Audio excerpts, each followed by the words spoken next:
The following high school sports is a free service of Withers Broadcasting. This is Cape Central Tigers football on Cape Radio 95.7 FM News Talk. Who run this? Let's go! This season of Cape Central Tigers football is brought to you by MRV Banks, Cape Career and Technology Center, Cape Girardeau Honda, Garber's Menswear, Stone Mountain Flooring, Banterra Bank, St. Francis Healthcare System, and DollarSavingDeals.com. Let's send it down to Ryan Winkler for all your play-by-play action on Cape Radio 95.7 FM News Talk. Good evening, ladies and gentlemen. I'm Ryan Winkler alongside Chandler Jansen as the Tigers are getting ready to take on the Farmington Knights here in the Class 5 District 1 championship game here in Farmington, as the Tigers have made it to the championship game 4 years in a row, looking to pick up another win here. Did not win last year, but they won the previous 2 years. So looking for a third in 4 years for a district title, as the Farmington Knights looking for their first one since 2019, 6 years since they've had a district championship. So both teams kind of, well, we'll talk about it. The Central kind of fell down a little bit once players started getting hurt and have fallen. I mean, the record's still good. It's 8-3. And Farmington 8-2. So definitely similar records between the two teams. The Tigers one extra game because Farmington, the bracket set up with an odd number of teams. We'll look at that first. So we had 7 teams in the district. So Farmington got a bye in the first week as the number 1 seed. And so they had to wait to see who they would play. They played Fox last week and won 49-28. While the Tigers played Webster Groves last week and won 50-14. So that's how we are in this situation that we are in right now. And yeah, you got to look at when these two teams played each other back on October 10th. Think about it. Central was up in that game 14-0 at halftime. And things seemed to be going really well for Cape at the time. But things fell apart. The final was 35-21. And that was just kind of unfortunate there. But we're looking better, especially after getting Keyshawn Boyd back here in district play. Yeah, we're going to go ahead and we'll take a break. We'll be back after this. Are you ready for more out of life? Gain the skills and knowledge you need at the Cape Career and Technology Center to pursue a new career as an emergency medical technician, a dental assistant, medical assistant, practical nurse, or a medical coder. Cape CTC gets you job ready with a fast-paced and focused curriculum. Visit our website today at capectc.org. Your Career and Technology Center, Cape Girardeau CTC. The CTC is a proud supporter of Cape Central High School. Go Tigers! Get in the game and show your support for your Central Tigers sports with Garber's Menswear. Their community-driven brand proudly supports these young athletes, fostering teamwork, dedication, and sportsmanship. Garber's has been a community staple in the town plazas since 1960, and they're proud to support our youth as they grow into adult members of the community. Join them in cheering our student athletes on to victory. Together, Garber's and our community can build a brighter future, one game at a time. Go Tigers! Looking to upgrade your floors? Come see why Stone Mountain Flooring is the top choice in Southeast Missouri. Locally owned and operated, they offer a huge selection of name brand carpet, vinyl, hardwood, and tile, all at the lowest prices around. The talented team will help you find the perfect flooring with free estimates and financing available. Stop by today at 410 Seamers Drive in Cape or visit online at stonemountainflooring.biz. Quality floors, great prices, and service you can trust. Stone Mountain Flooring. At MRV Banks, we offer personalized loan options that offer an alternate to credit card debt and are tailored to your needs. Whether you're financing a big purchase or consolidating debt, our team is here when you need us most. With competitive rates, flexible terms, and a quick and easy application process, combined with our amazing local customer service and support, let our experienced lenders meet with you to discuss what's best for your success. MRV Banks, we are from here and love living here. Member FDIC, Equal Housing Lender. This is Chris Brown, General Manager at Cape Girardeau Honda. We're proud to support our Cape Central Tiger athletes and this community we call home. Right now, we have our largest inventory of new Hondas ever, plus a great selection of Honda certified pre-owned vehicles. And when you buy with us, you'll drive with confidence thanks to our lifetime warranty and car washes for life at no extra cost. Cape Girardeau Honda, award-winning sales, award-winning service, and proud supporters of our hometown teams. That's the Cape Girardeau way. Come see us today and let's get you in the Honda you've been waiting for. Cape Girardeau Honda in Cape. At St. Francis Healthcare System, our mission is to provide you and your family with access to the level of care you need, delivered by support you expect. It's been our commitment to the region for over 150 years. Where faith guides, expert care resides. St. Francis Healthcare System, a higher standard of healthcare. Visit sfmc.net. DollarSavingDeals.com is the Heartland Savings Superstore. Save up to half price on certificates to local businesses at DollarSavingDeals.com. In Southeast Missouri, check out the deals from Jackson Deli, River Rapids Water Park, St. Genevieve, and Scooter's Coffee locations in North Cape, Jackson, and Perryville.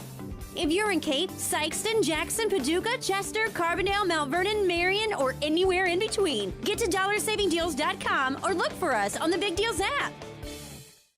Banterra Bank is proud to support the Cape Central Tigers and our local communities.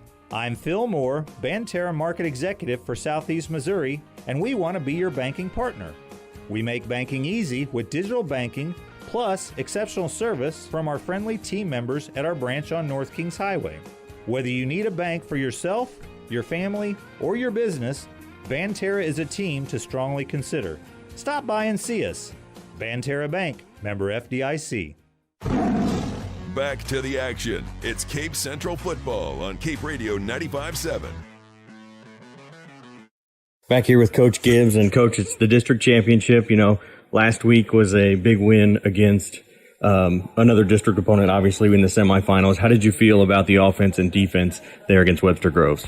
Yeah, I thought that, we played a good football game. We got points 5 out of the 7 times we had the ball. Our defense got, 6 turnovers, 5 turnovers. We had a punt return for a touchdown. All that's good stuff. So I thought we played a pretty complete game, to be honest about it. You know, that offense that Webster Groves has, that quarterback has thrown for a lot of yards. What did you plan on to kind of slow him down? Obviously, you had the interceptions and the fumbles, but what was the plan necessarily going in? Well, we just wanted to keep pressure on him, not let him get loose, every snap, and we were somewhat successful with that. I mean, he got these yards passing, but they're going to get yards passing, and we shut the running game down a little bit, and at times did a really good job with him. I know we got hats on him a lot, and I think it took its toll later in the game. So this week is Farmington. Seen them once before, but this week it's a different team for you guys compared to what it was when we played them the first time.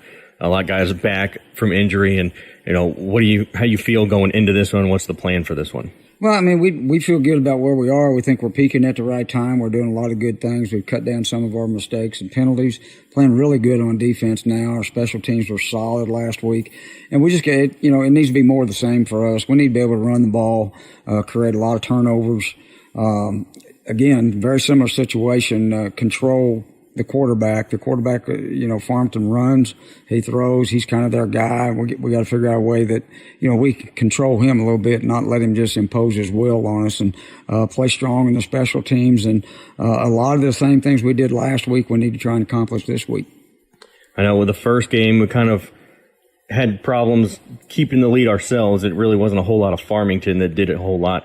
What did you say to those guys after that game, just to kind of get their confidence built up after those turnovers? Yeah, that's just one of those things you got to keep working on, and you got to tell your kids to come back to practice and get better every day, and that's kind of what we harp on every week, as you know. And I think they knew that they had an opportunity there to win a game, taking nothing away from Farmington. They stepped up and they took it away from us. I think we know that we had an opportunity to win that game, and we got to do things better as far as field position and turnovers and things like that. And if we can do that, then we'll have a shot at them. And if we don't, we won't, to be honest about it.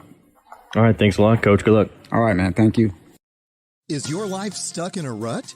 Or maybe you just need to schedule time with friends. At the Cape Girardeau Career and Technology Center, we offer short-term personal enrichment classes, such as motorcycle safety, photography, sewing, painting, ballroom dancing, and more. Visit our website at capectc.com for a full listing of classes we offer. Your Career and Technology Center, Cape Girardeau CTC. The CTC is a proud supporter of Cape Central High School. Go Tigers! Get in the game and show your support for your Central Tigers sports with Garber's Menswear. Their community-driven brand proudly supports these young athletes, fostering teamwork, dedication, and sportsmanship. Garber's has been a community staple in the town plazas since 1960, and they're proud to support our youth as they grow into adult members of the community. Join them in cheering our student athletes on to victory. Together, Garber's and our community can build a brighter future, one game at a time. Go Tigers! Looking to upgrade your floors? Come see why Stone Mountain Flooring is the top choice in Southeast Missouri. Locally owned and operated, they offer a huge selection of name brand carpet, vinyl, hardwood, and tile, all at the lowest prices around. The talented team will help you find the perfect flooring with free estimates and financing available. Stop by today at 410 Seamers Drive in Cape or visit online at stonemountainflooring.biz. Quality floors, great prices, and service you can trust. Stone Mountain Flooring. At MRV Banks, we offer personalized loan options that offer an alternate to credit card debt and are tailored to your needs. Whether you're financing a big purchase or consolidating debt, our team is here when you need us most. With competitive rates, flexible terms, and a quick and easy application process, combined with our amazing local customer service and support, let our experienced lenders meet with you to discuss what's best for your success. MRV Banks, we are from here and love living here. Member FDIC, Equal Housing Lender. This is Chris Brown, General Manager at Cape Girardeau Honda. We're proud to support our Cape Central Tiger athletes and this community we call home. Right now, we have our largest inventory of new Hondas ever, plus a great selection of Honda-certified pre-owned vehicles. And when you buy with us, you'll drive with confidence thanks to our lifetime warranty and car washes for life at no extra cost. Cape Girardeau Honda, award-winning sales, award-winning service, and proud supporters of our hometown teams. That's the Cape Girardeau way. Come see us today and let's get you in the Honda you've been waiting for. Cape Girardeau Honda in Cape. DollarSavingDeals.com is the Heartland Savings Superstore. Save up to half price on certificates to local businesses at DollarSavingDeals.com. In Southeast Missouri, check out the deals from Discovery Playhouse Cape Girardeau, Rock and Roll Drive-In Chaffee, Momo's Favorite Treats Cape Girardeau, and Tropical Island Pets Cape Girardeau. If you're in Cape, Sykeston, Jackson, Paducah, Chester, Carbondale, Mount Vernon, Marion, or anywhere in between, get to DollarSavingDeals.com or look for us on the Big Deals app. Banterra Bank is proud to support the Cape Central Tigers and our local communities. I'm Phil Moore, Banterra Market Executive for Southeast Missouri, and we want to be your banking partner. We make banking easy with digital banking, plus exceptional service from our friendly team members at our branch on North Kings Highway. Whether you need a bank for yourself, your family, or your business, Banterra is a team to strongly consider. Stop by and see us. Banterra Bank, member FDIC. At St. Francis Healthcare System, our mission is to provide you and your family with access to the level of care you need, delivered by nationally recognized providers, with the quality of care and support you expect. It's been our commitment to the region for over 150 years. Where faith guides, expert care resides. St. Francis Healthcare System, a higher standard of healthcare. Visit SFMC. This is Cape Central Tigers football on Cape Radio 95.7 FM News Talk. Back here at Farmington High School as the Tigers and the Knights are going to go head-to-head here in the district championship for the Class 5 District 1 championship, to be exact, as the Tigers are ready on the sideline waiting for the Knights to come out onto the field, out of the locker room, as Chandler Tigers 8-3 on the year. Farmington is 8-2. And both teams are 5-1 at home when you add in the district playoffs. So both good records at home. Obviously, we're at Farmington. Tigers are 3-2 on the road. And two of those losses, one against St. Dominic and the other against Jackson. So, you know, two tough teams to beat on the road, obviously, as well. And like we said earlier in the game, or early in the pregame, Tigers were up 14-0 against Farmington at halftime, turned the ball over 3 straight drives in that second half, which was pretty much the reason why Farmington was able to pull ahead, because they took advantage of those turnovers and ended up winning that game. So, you know, But also at the same time, it's a different team than it was back in that Week 7 game between the Tigers and the Knights because Keyshawn Boyd was not in the lineup, as he is tonight back from injury. And he has been for the last 3 weeks, as the Tigers have won 4 straight after losing to Farmington, their last loss of the season. So, obviously wanting to bring home that district trophy 4 years in a row, making it to the district championship. Farmington hasn't won since 2019. Tigers won 2 years ago. Last year, Cardinal Ritter was in the district, and that ended up being the district championship. But the year before that, Tigers came home with the district championship. So looking for the 3rd in 4 years here tonight against Farmington. And, when you look at it, too, the last, 4 or 5 games, the Tigers had won 4 in a row, and then just lost to Farmington for the first time in, how many years? 3 years. I mean, they won 4 games in 3 years against Farmington and then finally lost one again here. The Tigers actually own the record of 13 of 9. So 13 wins to 9 losses against Farmington postseason, and that whole thing is a 4-2 record for the Tigers. So they have a winning record against Farmington historically in district playoffs. So, it's something that I'm sure some of the Farmington players are aware of, obviously, and the Tigers looking to kind of battle back and take this one here. Lost at home against Farmington, so they're going to try to win at Farmington and take their win away. I think this game is huge right here. You got to figure that both teams really means a lot to both of them. Keyshawn Boyd, we got to see him come back against Kennett, who went down there to play, and he's been such a huge asset in this offense, getting him in the backfield. Torrance Murray, though, we're also still seeing quite a bit of action from him. He got quite a few carries last week. Actually 14 carries for 78 yards. And then Keyshawn Boyd, he had 22 carries, 121 yards for 4 touchdowns. So how about that? Keyshawn Boyd with 9 touchdowns on the year and 475 yards. Pretty impressive stat considering he missed so many games in the regular season after going down Week 1. And 8 of those touchdowns are in the last 3 games. Yes. Yeah, he had one in the first week and then nothing until the game against Kennett in the final game of the regular season. So, that's pretty big considering, he's only got 9, but he's played in 4 games. Yeah, and he's got 8 in the last 3. So, you Tigers. Look at some of these passing stats too here. I want to talk about Jathan Spain. 265 yards, 2 touchdowns, and he's a tight end. They're going to be going to SEMO next year. We've mentioned that a few times, but pretty cool. Jathan Spain, he's a strong guy.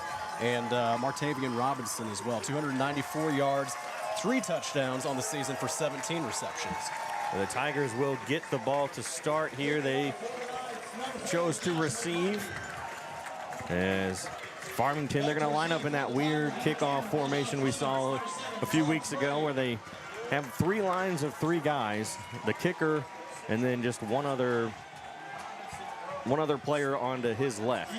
So 2 lines on this side of the near sideline and 3 on the left as the Tigers are going to go from right to left on your dial, and the Knights will go from left to right.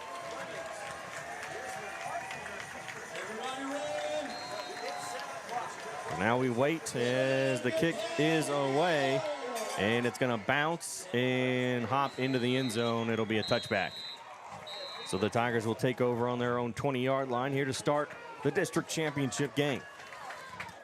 So Aiden McGuire and this offense will come onto the field here, Ryan, where he has 8 touchdowns, 5 interceptions. He has 898 yards in total passing this season. Aiden McGuire, we mentioned a few of those receivers like Jathan Spain and Martavian Robinson, as well as Brayon Clemens too. We got to see, he had a pretty big game here a few weeks ago. So let's see what they do here. 1st and 10 for the Tigers. They'll take the snap, and the first play of the game is a handoff to Keyshawn Boyd. And Boyd will get up to about the 23, 24-yard line. So we'll see where they mark the football.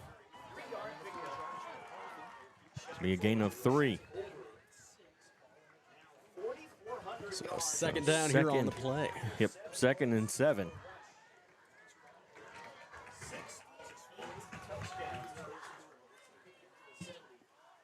Two receivers on the left side. They'll put Spain in motion, and they'll hand it off again. Boyd runs up the middle, breaks a tackle, gets to the 30-yard line.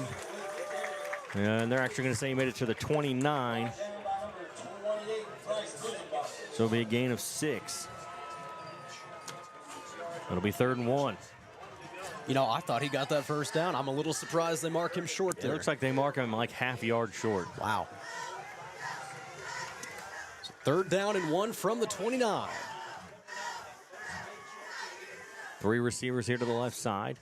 Spain will go in motion. A little bit of a high snap, and the defense was ready for that one as they swallow Keyshawn Boyd up in the backfield for a loss of, looks like a loss of 3. So we're going to go 3 and out here. Not the kind of start that we were hoping for, and we're going to have to punt this one to the Knights. And Alex Iwasco will step in here to punt this one away.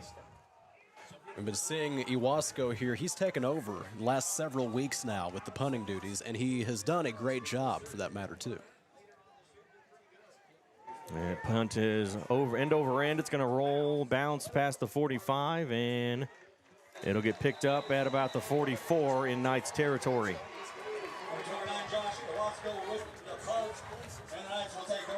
So it'll be 1st and 10 for the Knights from their own 44-yard line as they get their first possession started here in this district championship. Well, not bad field position if you're Farmington here, Ryan, with the, 10 now. 10:02 remaining here in the first quarter. It's a quick 3 and out for the Tigers, and we're going to see what Farmington does here. 1st and 10 from their own 44. And they will hand it off. Running it up the middle is Fripp, and he'll get to the 50. It'll be a gain of 6. So it'll be 2nd and 4.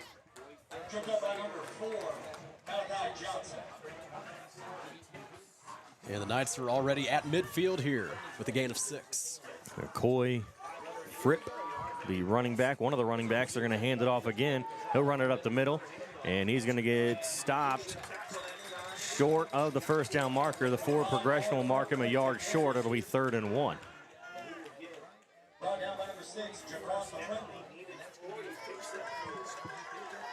That is a first down for the Knights. Wow. Oh, yeah, okay. They'll give it the first down. That's true. Started at the 44, not the 45. That's my fault. Okay. The Knights don't like to waste much time between snaps. They tend to get up to the line rather quickly. So, Chandler, one of the things, too, here about Fripp is they're going to hand it to him again. He's going to try to run around, and he will get brought down in the backfield. Back for a loss of 3. It's going to be 2nd and 13. So Fripp, a few weeks ago, dropped a weight on his hand. Oh. And from what we were told, it sounds as though he lost part of his finger. What? And he's out there playing, and apparently it'll bleed a little bit if it gets hit just right. Crazy. So they're going to throw it here. Quick throw. He gets it past a defender as he's pushed out of bounds. That'll bring up 3rd down. Looks like 3rd and 6, I think. As they got it over to the far sideline. 3rd down. So this defense here could really stand to step it up and do another tackle, kind of like they had here a few plays ago. It's 3rd down. And he's going to keep it himself. Tinsley runs it up the middle. He's able to get across and get a first down as he gets to the 31-yard line. And it'll be 1st and 10 from the 31. The quarterback keeper there, Ryan. He is going to pick up some big yards. 1st and 10 from the 31. 8:30 remaining here in the first quarter. We have a scoreless ball game. So 3 receivers over to the left side. Tinsley rolls to his left, throws deep downfield, and it's going to be incomplete. So that will bring up 2nd down. As he overthrew his intended target.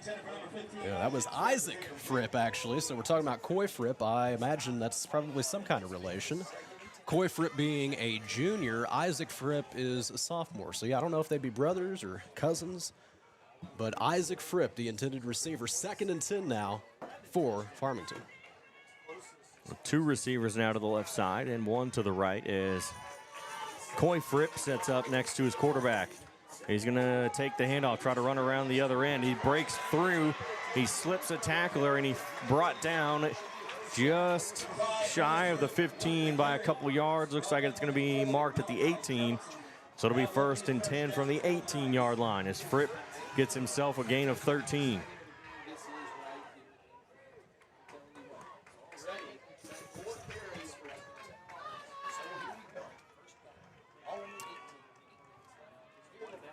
Malachi Johnson there for the Tigers. Tinsley's going to keep it himself, and he's going to find himself being swallowed by a wall of Tigers as he tried to run to the left side, and he's brought down for a big loss. Back to almost the 25-yard line. They're going to mark him at the 24. Deshaun Sims on the tackle. Well, we'll get credit for the tackle. I think there might have been a few guys back there. I think there's a lot of half tackles there on that one. They're going to say 2nd and 16 here. So they put a man in motion. Play clock down to 15. They're going to have another man in motion.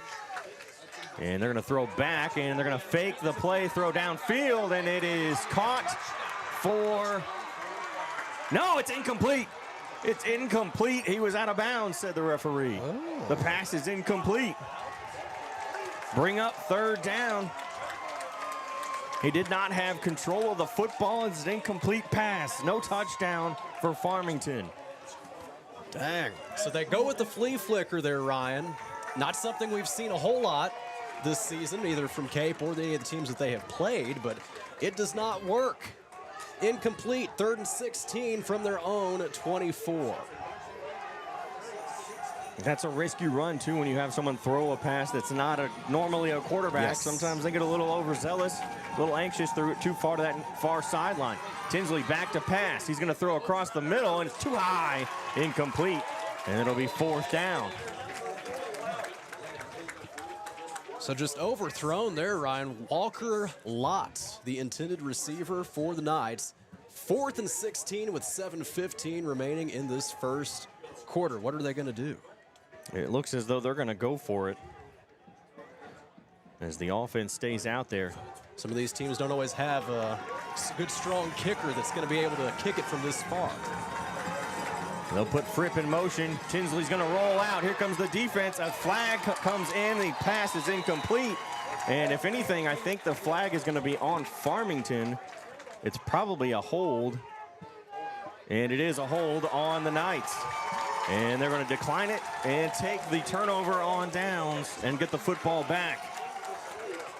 So the defense stands strong and holds the Knight offense. And it'll stay a tie ball game as the Tigers will now get a second possession. Hey, that's a big stop here early on in this game, Ryan, giving them a lot of momentum early. That's exactly what we need, because if you think about it, we lost that momentum pretty early on last game when we played Farmington. So it's going to be 1st and 10 here for the Tigers, 7:11 remaining, ball on their own 24. Last time they had the ball, it was a quick 3 and out, so we're hoping for better results here on 1st and 10. They're going to roll. Now he's going to try to run it himself as he looked to throw over to the far sideline, or the near sideline, but he's swallowed up, and it's a loss of 0. So it'll be 2nd and 10. Or maybe he lost a yard. So it'll be 2nd and 11. They're actually going to say he lost 2 yards. Okay. So 2nd and 12. Clock will continue to run here, 6:40 remaining in this first quarter. Still a scoreless ball game from Farmington.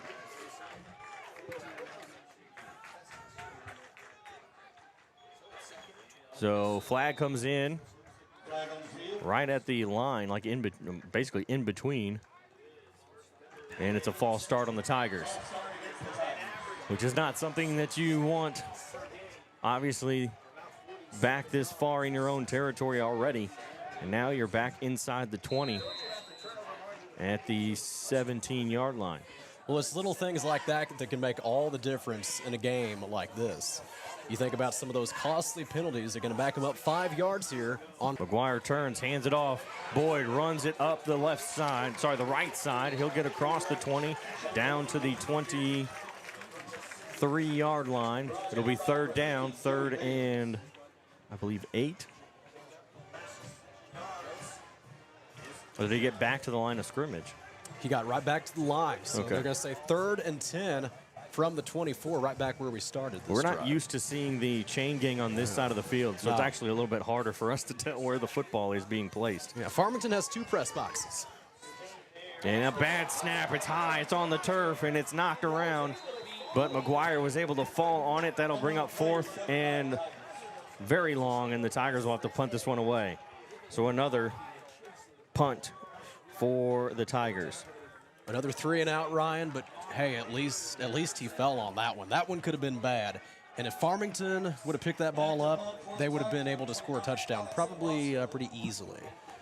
So 4th and long, they're going to be punting from their own end zone here. So Wasco will punt it away here as he, like Chandler said, lines up in the end zone.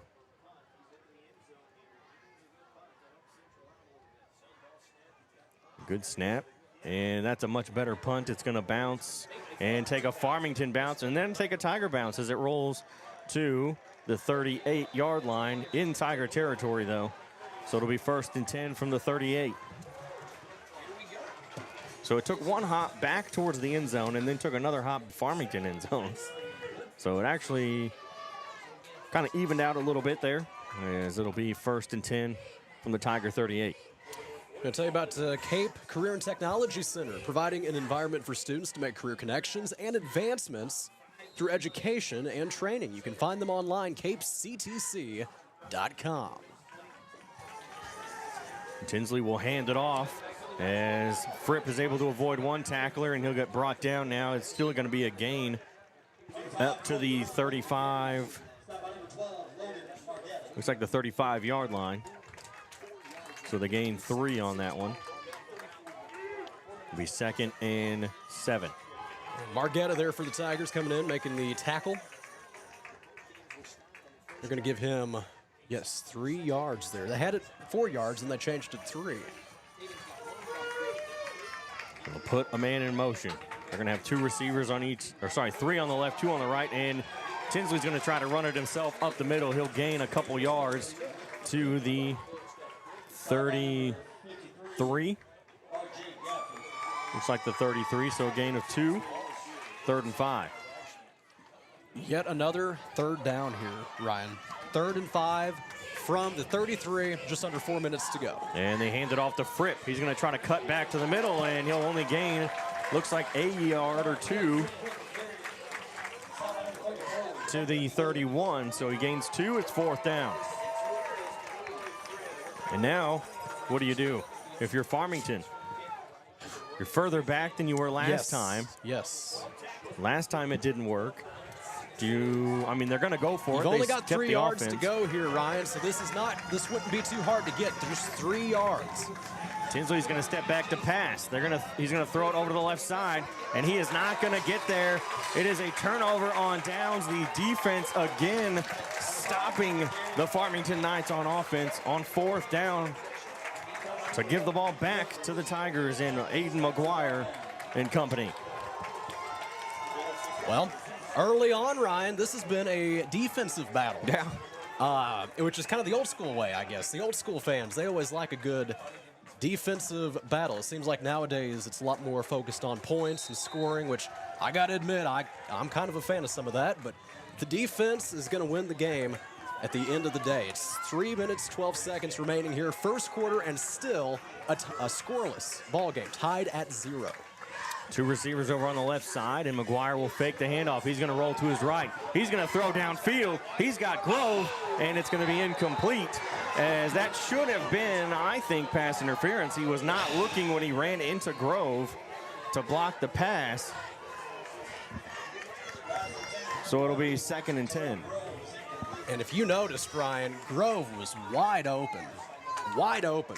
Yeah, the pass was underthrown just a little bit, as he had to kind of come back a little to try to make the catch, but that defender did not turn around at all to even look at the ball, and that's usually a clear sign of pass interference when you run into the receiver.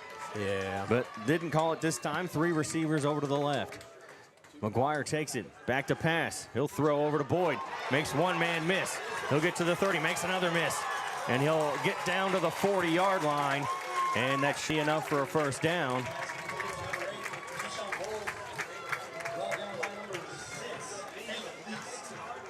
And they're going to say it's short of the 40-yard line by about half a yard. So it'll be 3rd and 1. So after lots of running in the first 2 drives, we see McGuire here with 2 straight passes. First one incomplete, but that complete over to Keyshawn Boyd. 3rd down here for the Tigers. 2 receivers over on the right side. As McGuire sets up, takes the snap, hands it off to Boyd. Boyd will run it up the middle. He's got the first down and more as he plows over that defender to gain extra yards. He's going to get to the 43-yard line. It's a gain of 4. So 1st and 10 now for the Tigers. That's our first down, too, of the night. So let's see if we can build on this. 1st and 10. 2 receivers over on the right, 1 to the left. And we get a flag. I wonder if that defense might have jumped. And it looks like they're going to call it on the Tigers. I saw that defense twitch, though. Those guys kind of twitch a little bit. But maybe that was in response to something they saw from the offensive line. We'll push them back 5 yards here. 2 minutes remaining in this first quarter. 1st and 15 for Cape Central. Ball on their own 38.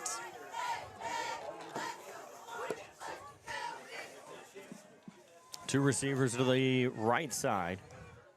McGuire takes the snap, hands it off. Murray this time. He'll get up across the 40. As he'll gain some of those back, he'll gain 4 of those yards back. As the clock is down to 1:30 here in the first quarter. Last week we saw Torrance Murray with 14 carries and 78 yards. He has still been having really quite a few carries, despite the fact that Keyshawn Boyd has returned. It is 2nd down, 2nd and 12, they'll say. So gain of 3 on the play. 2 receivers over on the right side. Take the snap, hand it off, flip it back to Clemens. He's going to break 1 tackle, and he's not going to get very far as he's going to lose yards now after the tackle. So Breon Clemens couldn't quite get enough out of that one. So quick score update. Chandler Jackson is leading 14-7 over Northwest. So that's actually a surprise. I didn't think Northwest was going to score. Oh, that's the surprise there. And then the other surprise is right now Eureka is up 7-0 over Kirkwood. Yeah, we were talking about Kirkwood and Eureka. Yeah, the winner of that game will play the winner of this game in the next round. Grove in motion. McGuire is going to step back to pass. Here comes the defense. There was nobody there. And I think, did I see a flag come in? I did. There is a flag out at about the 32, 33-yard line. Now, that was a hard hit there on McGuire. And it's, I think, holding on the Tigers. On the field, holding against the Tigers. So that'll be a very long 4th down now, or very long 3rd down, I should say. It would be 4th down. It should be 4th down, Yep. Yeah, there we go. They finally changed it.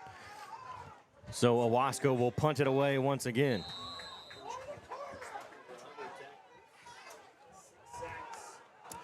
So if they get the punt off here before the end of the first, I'm not sure if they will.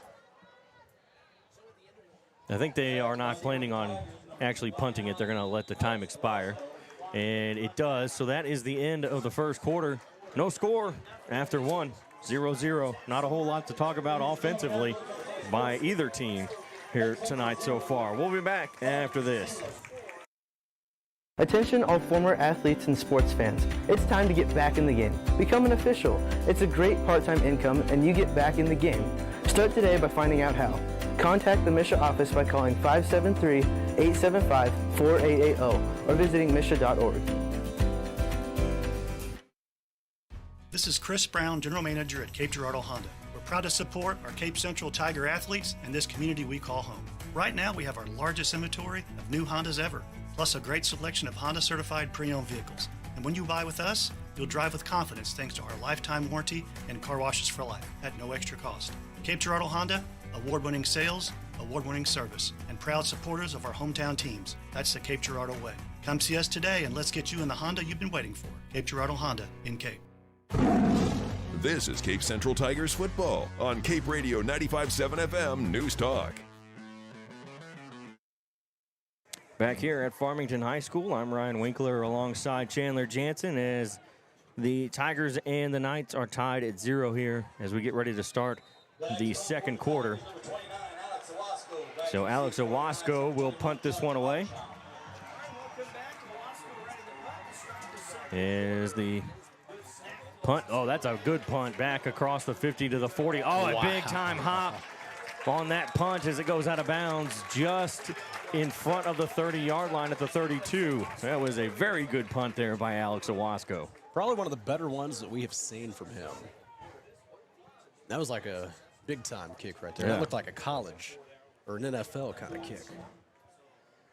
Yeah, he punted that one from inside their own 20 down to the 32. So it'll be 1st and 10 for the Knights. So 3 possessions, 3 punts for the Tigers. But you know, 2 possessions, 2 turnovers on downs for the Knights. So neither offense is really getting much done tonight. Not at all. They're going to hand it off. He's going to try to come around. He's able to slip one tackler, slip another out of the hold there, and he's going to get out of bounds. Short of the first down. It'll be 2nd and 1. Corey Fripp working his way over to the left-hand side there, and it's going to be good enough for a first down. Yeah, Fripp ran out of bounds, stepped over that sideline just a little too early. We got 3 receivers over on the right side. And now look at a new play call from the sideline. They'll move Fripp back behind Tinsley. And a flag comes in. It's going to be a false start on the Knights. So that'll bump them back. It'll be 2nd and 6 now.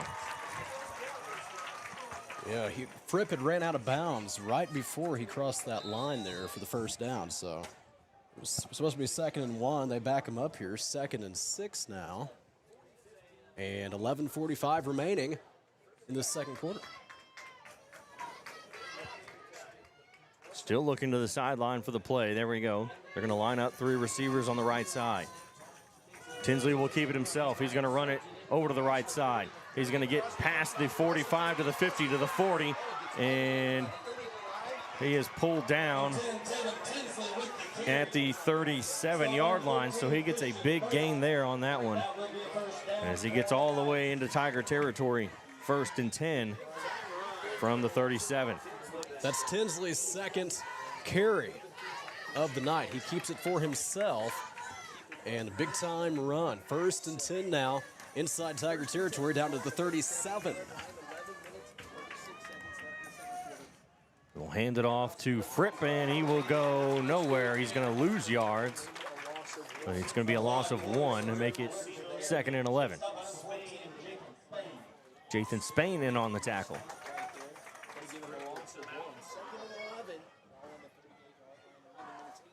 So 2nd and 11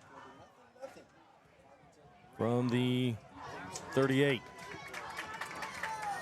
Tinsley will hand it off again. Fripp is able to break one tackle. That's not Fripp. That is Houston Buchanan.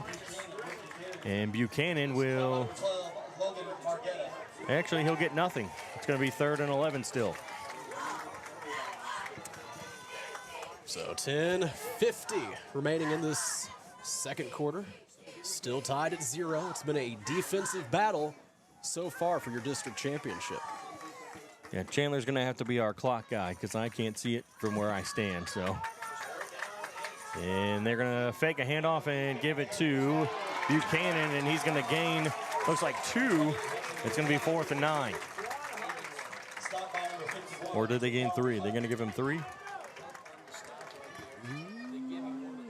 It's going to be on the 39, so 4th and 9. Okay, so just the 2. So, yeah, they're going to put the ball 30.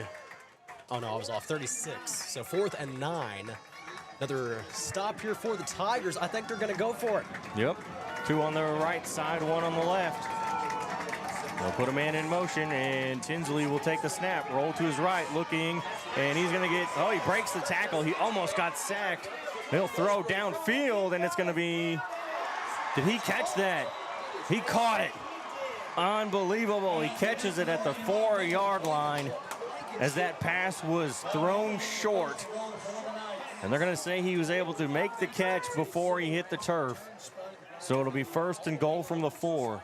Talk about one heck of a break. Tinsley will hand it off. Coming around, Fripp will get into the end zone for the touchdown. And that will be the first score of the game. It is 6-0 Farmington.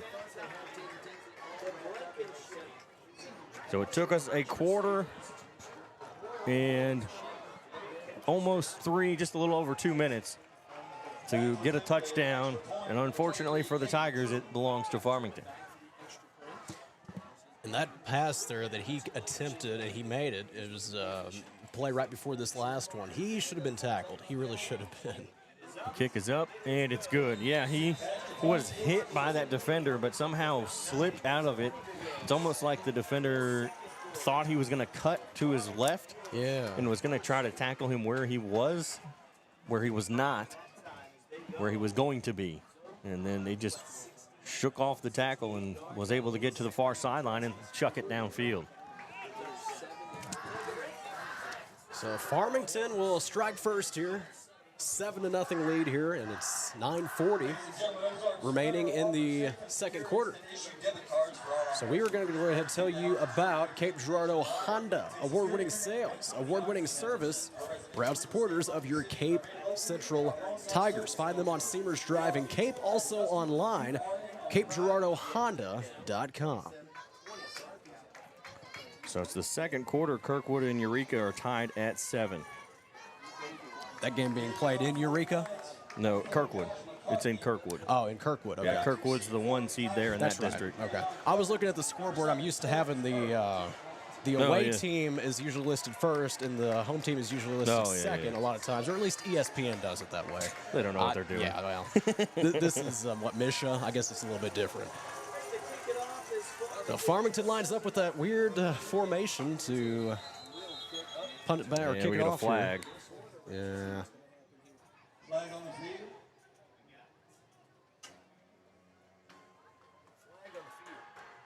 The ball fall before he kicked it? What happened? I don't know.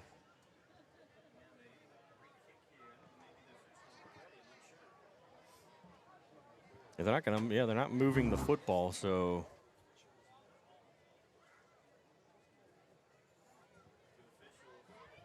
Yep, there is a penalty. It's a false start on the Knights, so that'll push them back to the 35. They'll have to kick from 5 yards back.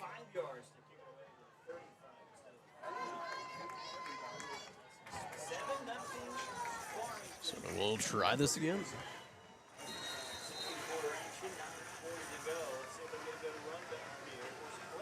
And the short kick will get caught at about the 30, and then you're going to bring it out up the far sideline. Breaks one tackle, and he's going to be pushed out of bounds past the 50 at the 40. Is it the 49-yard line? In Knights territory. So a good return, about 20 yards, 21 yards or so. We'll see where they actually place the football. They're going to place it at the 48. So 1st and 10 from the Knights 48-yard line. Great field position, and we need a spark on this offense because things just really aren't clicking so far. We might have a good play or two, but we're just not really able to capitalize on anything. So 1st and 10 here, great field position. 1st and 10 from the Knights' 48-yard line. And we have 9:35 remaining before halftime.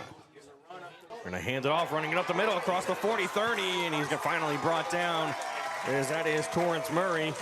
A first down at the 30-yard line, so a good gain of 18.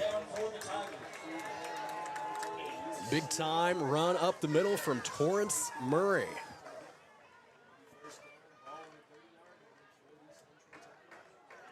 First and 10.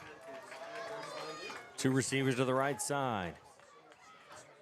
They'll hand it off to Boyd. He's going to try to cut left, breaks a tackle, goes up the middle now. And they'll blow the play dead at about the 27-yard line.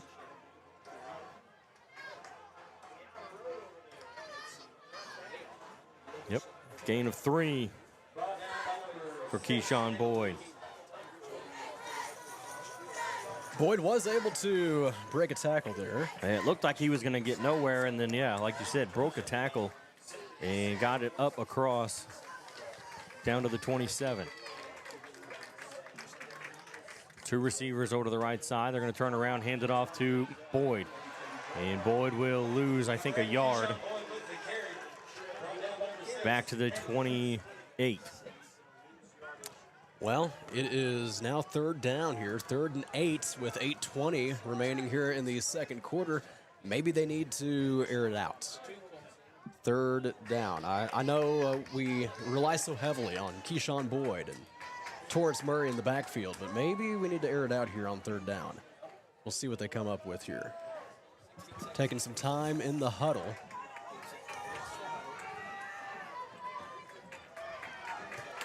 So 2 receivers to the right side, 1 to the left. And now McGuire will roll to his right. He's going to throw a cross over to the far sideline. It's caught. He's got enough for the first down to the 20. And across the 20 down to the 18-yard line.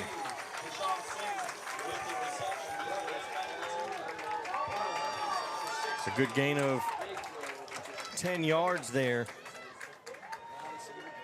Deshaun Sims on the reception. So we're keeping this drive alive here. 7:40 remaining the second quarter. 2 receivers to the right, Boyd in the backfield. McGuire takes the snap. He'll hand it off to Boyd. He's going to run to the right side now, try to get up the middle, and he'll get across the 15 down to the 11, 10-yard line. We'll see where they actually mark the football. And he gets it to the 11.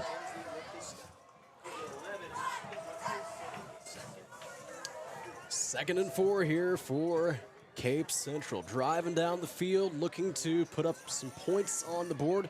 Would be their first, so we need it. Down 7-0 here against the Knights. 2 receivers to the left side.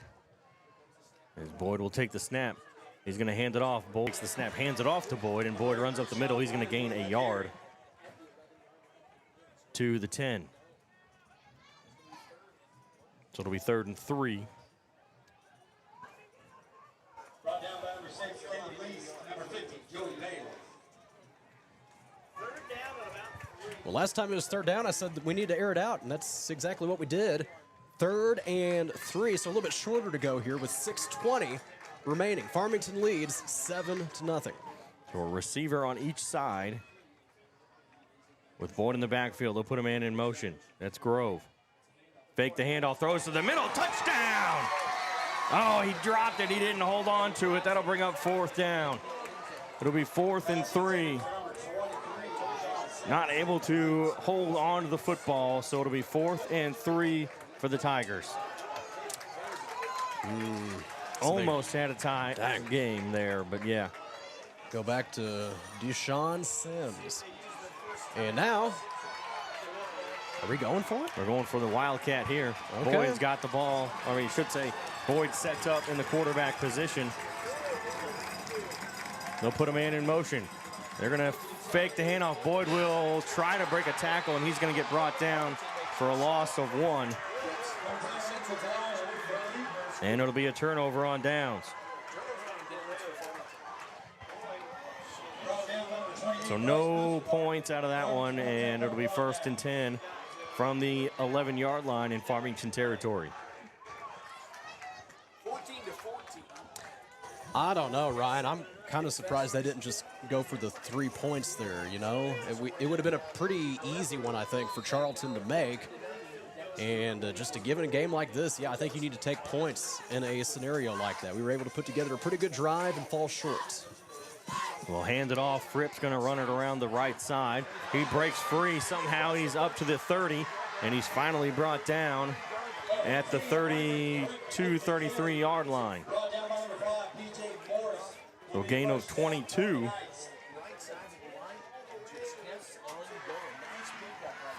So 1st and 10 for the Knights now at the 33-yard line. And now Tinsley's going to run it.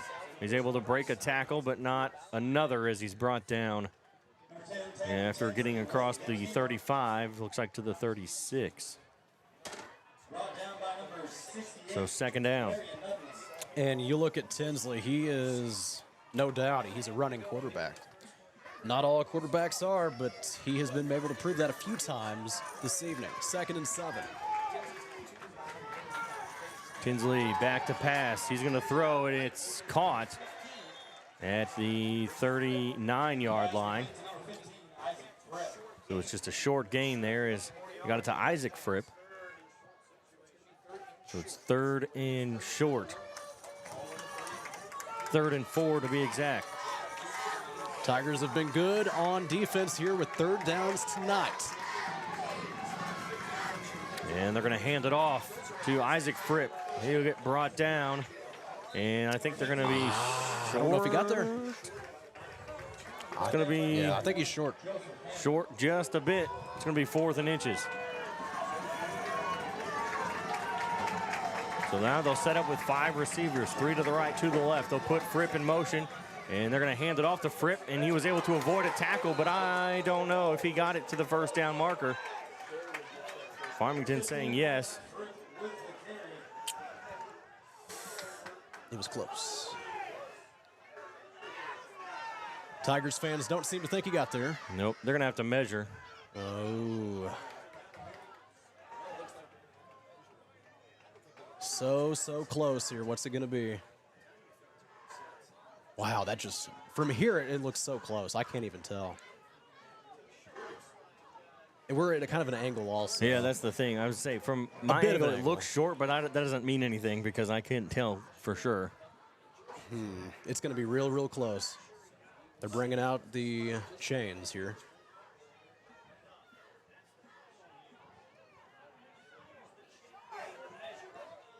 I think that's short. It's short.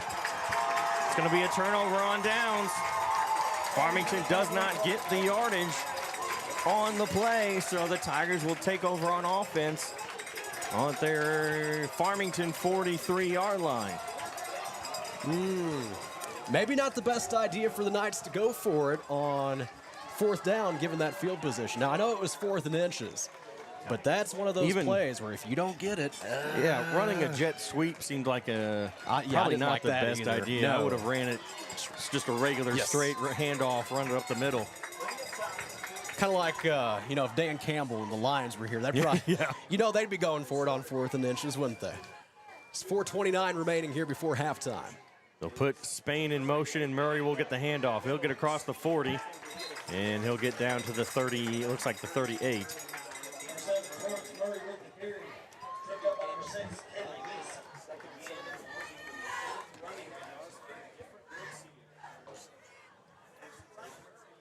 So 2nd and 7.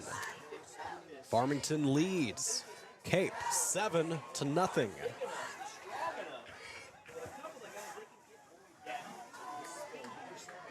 Three receivers here to the right side.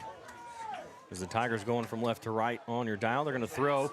Bubble screen caught by Grove, and he'll get almost to the 35. He'll gain just a couple yards.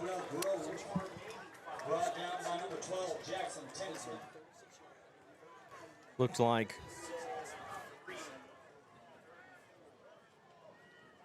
a gain of, what is it?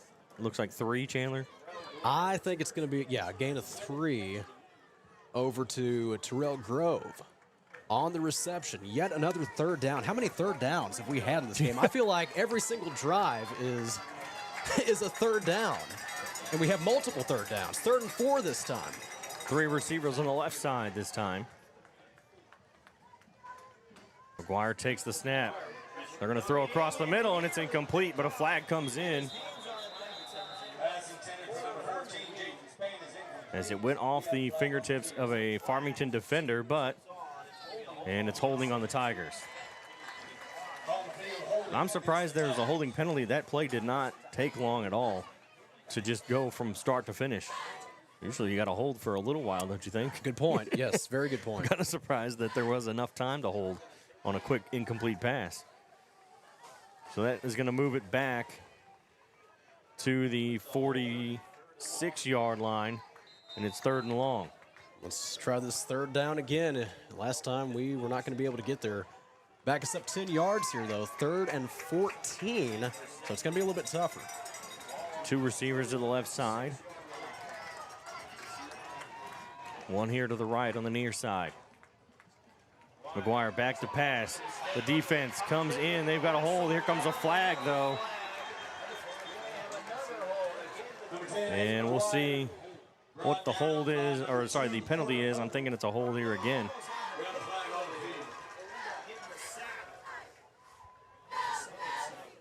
They place the football on the turf. And it is a hold again against the Tigers. So that's going to move them back even further. All right, Ryan, 3rd and 24. Never mind. That penalty's declined. No? Okay. That's going to be 4th down. That makes more sense. So Farmington declines the penalty to bring up 4th down. I was thinking, they might want to decline some of these because it would have been 3rd and 24. 4th and 20. 4th and 20. Okay, so we're still going to back up 6 yards. Then. Yeah, they still go, I guess, where they're going to mark him down and originally in the sack. Back in their own territory at the 48. So Owasco with a good punt. There should be a flag as he ran into Owasco. That's a good punt. It's going to take a bounce at the 10 and then start to roll forward as the ball gets out of bounds.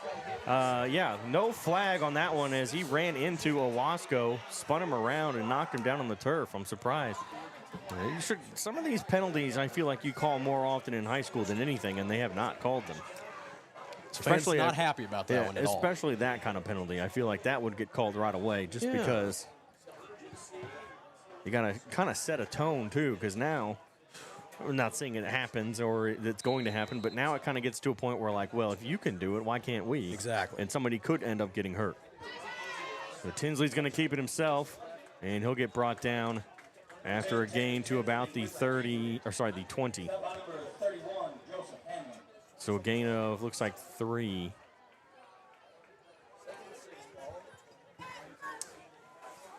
Gain of 4, make it 2nd and 6. Gonna go with that jet sweep again, and he's able to break a tackle, somehow still pushing forward. He's got enough for a 1st down as he gets across the 35 down to the 36-yard line. And now we have 2 minutes remaining in the 2nd quarter. This first half has really gone by pretty fast. And they'll hand it off to Fripp. Coy Fripp, flag comes in. That's probably going to be a hold on the Knights.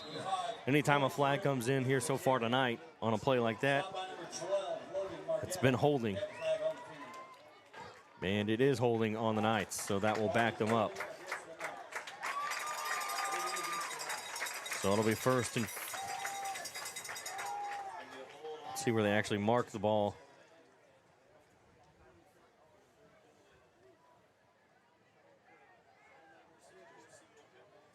It's going to get it all the way back to the 26-yard line. So 1st and 20. No, that can't be right. Maybe it is 1st and 20. No handoff, fumbles a football. It's on the turf. And he's able to grab it and fall onto it before the Tigers can, which he was going to try to pick it up and keep running, but I think Either his instincts kind of kicked in, he heard the defense coming and fell on top of it, or he just decided, I'm not going to even try anymore. Fripp was the running back in that play as he dropped the fumble, but picked it up, or shouldn't say picked it up, fell on top of it, because he had at least 2 Tiger defenders coming in for that one. Farmington catches a break. Tinsley back to pass. He's able to avoid 1 tackle, throws across, it's caught. He gets to the 35, to the 40. Tripped up before he gets to the 45. It's going to be short of a first down. It'll be 3rd and 1.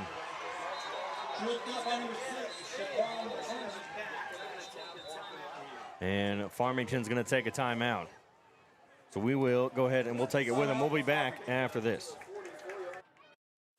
Banterra Bank is proud to support the Cape Central Tigers and our local communities. I'm Phil Moore, Banterra Market Executive for Southeast Missouri, and we want to be your banking partner. We make banking easy with digital banking, plus exceptional service from our friendly team members at our branch on North Kings Highway. Whether you need a bank for yourself, your family, or your business, Banterra is a team to strongly consider. Stop by and see us. Banterra Bank, member FDIC. At St. Francis Healthcare System, our mission is to provide you and your family with access to the level of care you need, delivered by nationally recognized providers, with the quality of care and support you expect. It's been our commitment to the region for over 150 years. Where faith guides, expert care resides. St. Francis Healthcare System, a higher standard of healthcare. Visit sfmc.net.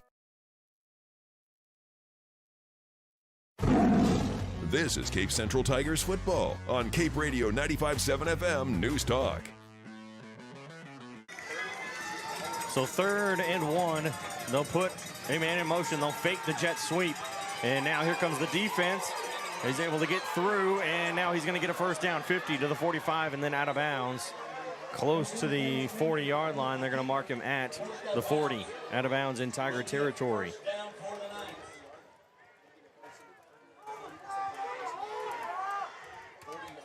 Apparently some Tiger fans thought there was a hold there.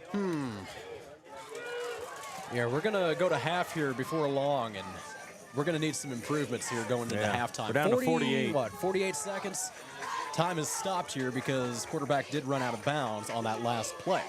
We're going to line up with 4 receivers here on the left side, and Tinsley's going to run it up the middle as he will run up to the 30-yard line. And they mark him down at the 30, so it should be a first down. If not, it's going to be 2nd and inches. It's going to be, they are going to move the chains. They hand it off on the jet sweep. As Isaac Fripp will get brought down on the far side. And Farmington will take another timeout. So they're going to take a timeout here with 31 seconds left to go before halftime. Farmington leads 7-0. And we're going to tell you about Stone Mountain Flooring. Locally owned since 1993, Stone Mountain Flooring, your trusted source for all things flooring. Find them online, stonemountaincarpet.biz, also on Seamers Drive in Cape. So the Knights are up 7-0. This has been really a defensive battle so far, but as I was saying, Ryan, going into this halftime locker room, the Tigers are going to have to figure some things out. More so probably on offense than defense. Really, both defenses have looked great tonight, but offensively, we are not able to put together very strong drives here. Also, something else to think about, that last punt from Iwasco. And there were a lot of Tigers fans that thought, we should have had a roughing the kicker call. Yeah. And keep in mind, roughing the kicker calls, if they call that, that is pretty big. That would have been a 15-yard penalty and an automatic first down. So just something to think about here in a close ball game for your district championship. They'll hand it off as they'll flip it back again. Now they're going to throw deep downfield, and it's going to be incomplete. Not intercepted. It hit it in the hands and fell out incomplete. So that'll bring up. Yeah, I think that play had interception written all over it. Yeah, he was right there, and I think it hit his hands and unfortunately fell incomplete. So it's 3rd and 6 for Farmington. Two receivers. They put a man in motion. Here comes Tinsley. He's going to hand it off. He throws. It's going to be incomplete. As Tinsley did not hand it off, he was brought down as he threw, and it falls incomplete. It's 4th down. 4th and 6 with 18 seconds to go here in the first half. Something tells me the Knights will stay on the field here. Just what they've done on the last 2 4th downs that we've had. Actually, 3. Now that I think about it, they've had 3 4th downs that they've gone for. Last one, they were in their own territory on a 4th and inches. So this is 4th and 6. As you said, Ryan, 18 seconds left to go here before halftime. And I think they tried to get the Tigers to jump. They did not, and now we'll get a timeout. Farmington will use their final timeout here in the first half with 18 seconds to go. As they try to get the Tigers defense to jump across the line and get a false or an offsides penalty, but did not happen, did not work. So they have to take a timeout, come up with something else. So as they take a timeout here, which they have no timeouts remaining, we're going to go ahead and tell you about the Cape Career and Technology Center. Their vision is to provide an environment for students to make career connections and advancements through education and training. Find them online, capectc.com. So it looks like Kirkwood's still up 14-7 over Eureka.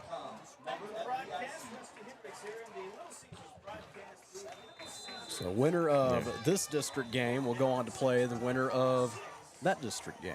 Right. That's the game that we want to monitor the most, I guess, here for you this evening. 18 seconds remaining here in the second quarter. Farmington leads Cape Central 7-0. And the Knights have the ball, 4th and 6 from the Tiger 26.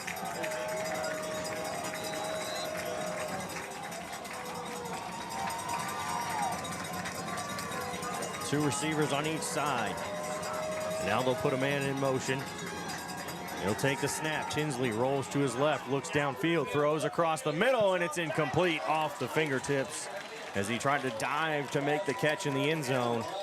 So it's going to be a turnover on downs, and the Tigers will get the ball with 12 seconds left here in the first half.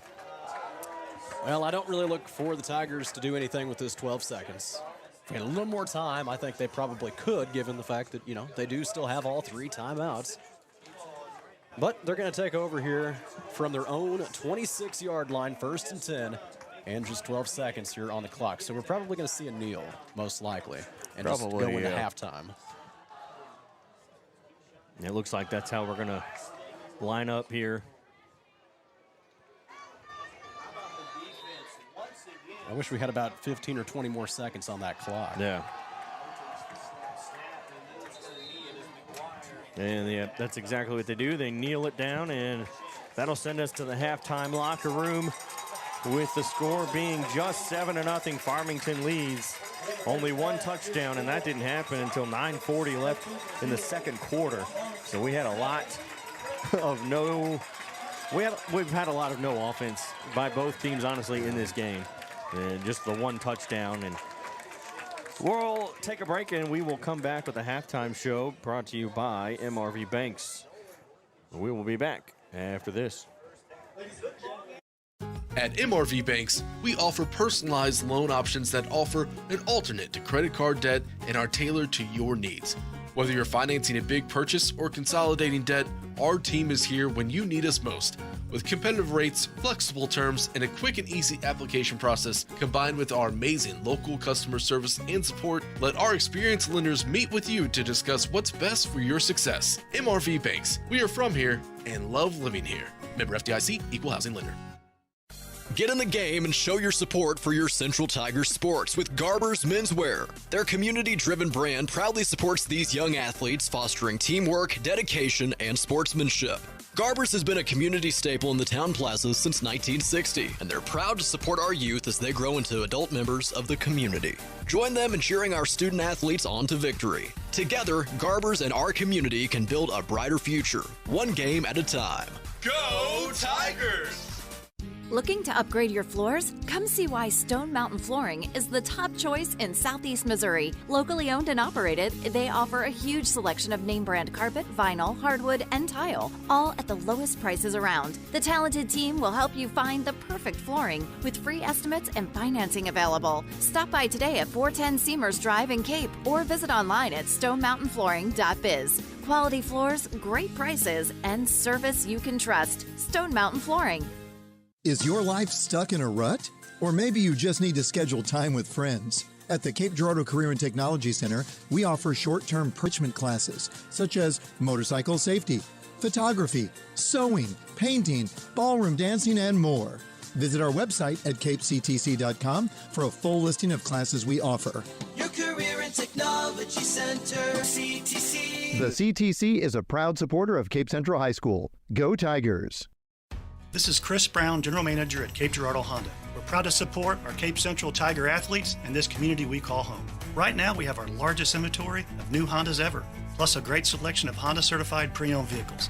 And when you buy with us, you'll drive with confidence thanks to our lifetime warranty and car washes for life at no extra cost.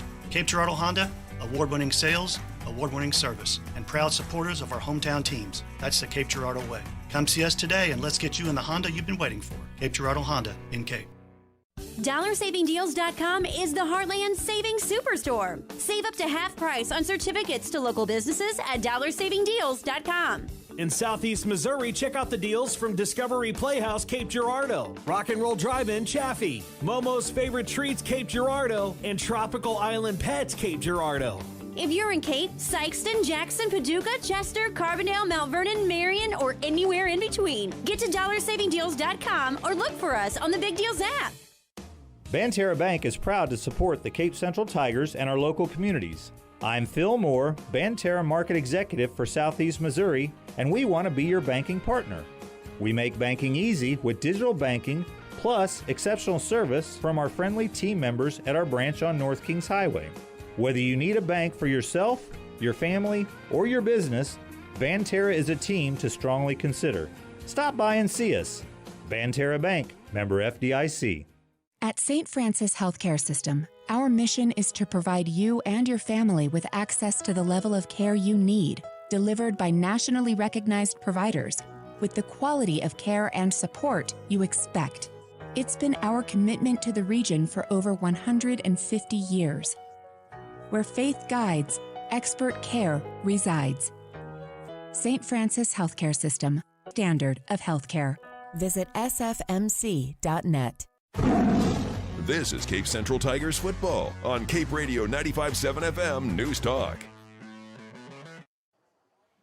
Back here at Farmington as the Tigers trail 7-0 here at halftime against the Farmington Knights in the district championship.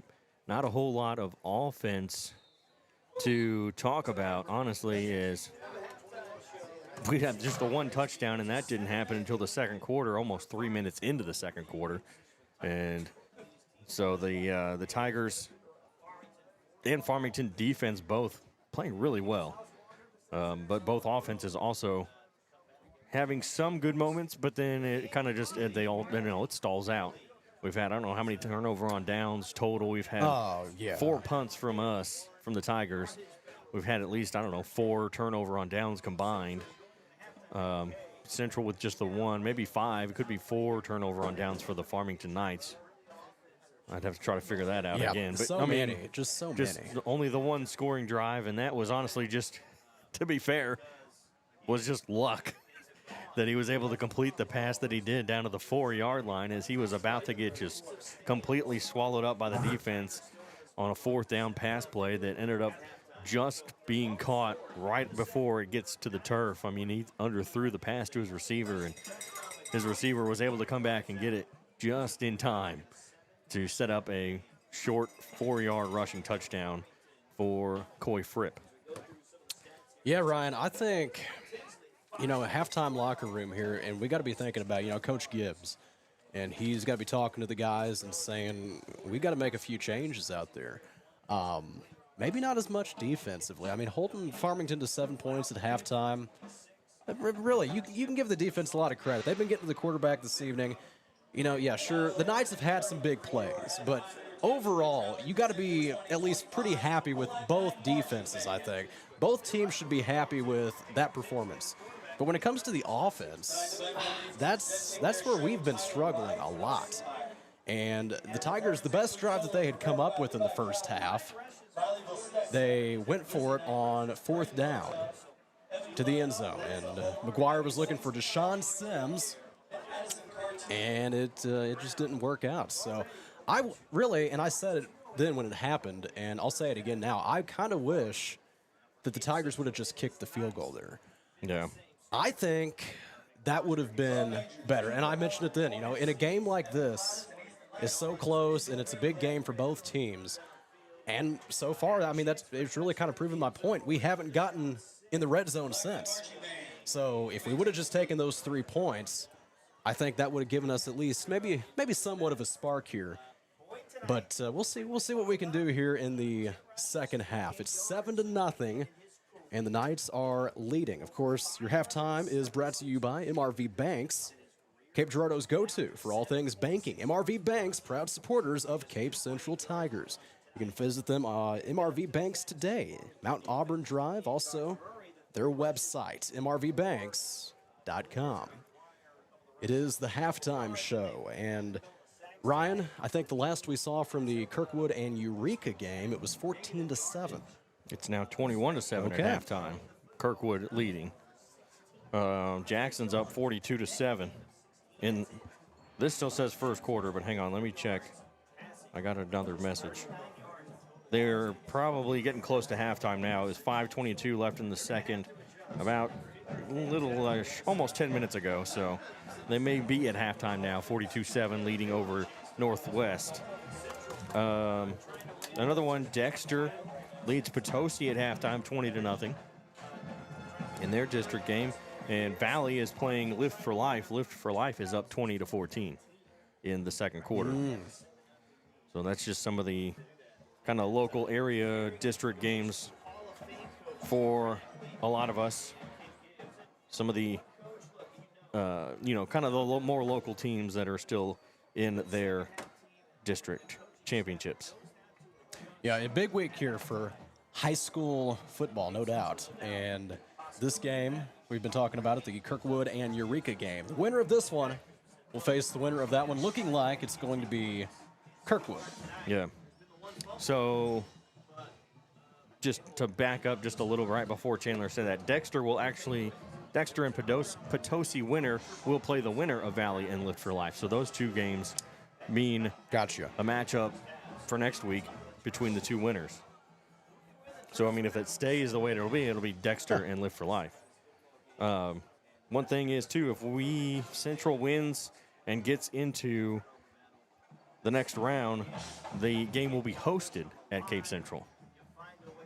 Apparently, it doesn't matter who wins the next game. It'll be at Cape Central.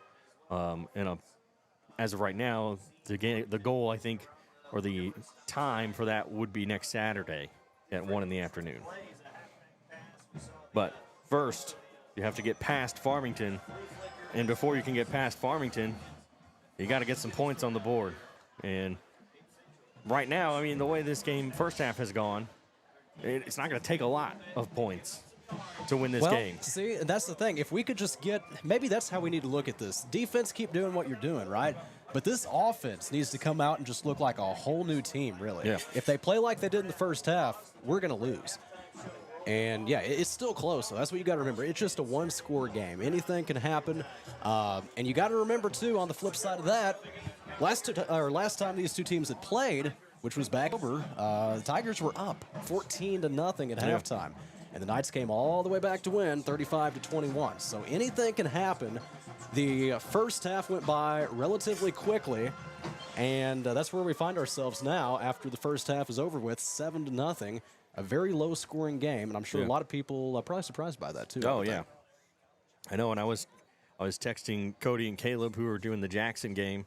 I told them 7-0 at halftime, and they said, wow, that's a low-scoring game. That's not what they expected at all, especially after last week when both teams put up 40-plus points. I mean, if we pull up the bracket, 49 points for Farmington, 50 for Central. See? You would have expected just kind of more of a shootout in this situation, but right now it's a defensive battle with it being 7-0 here at halftime. So it's definitely not what you expected score-wise.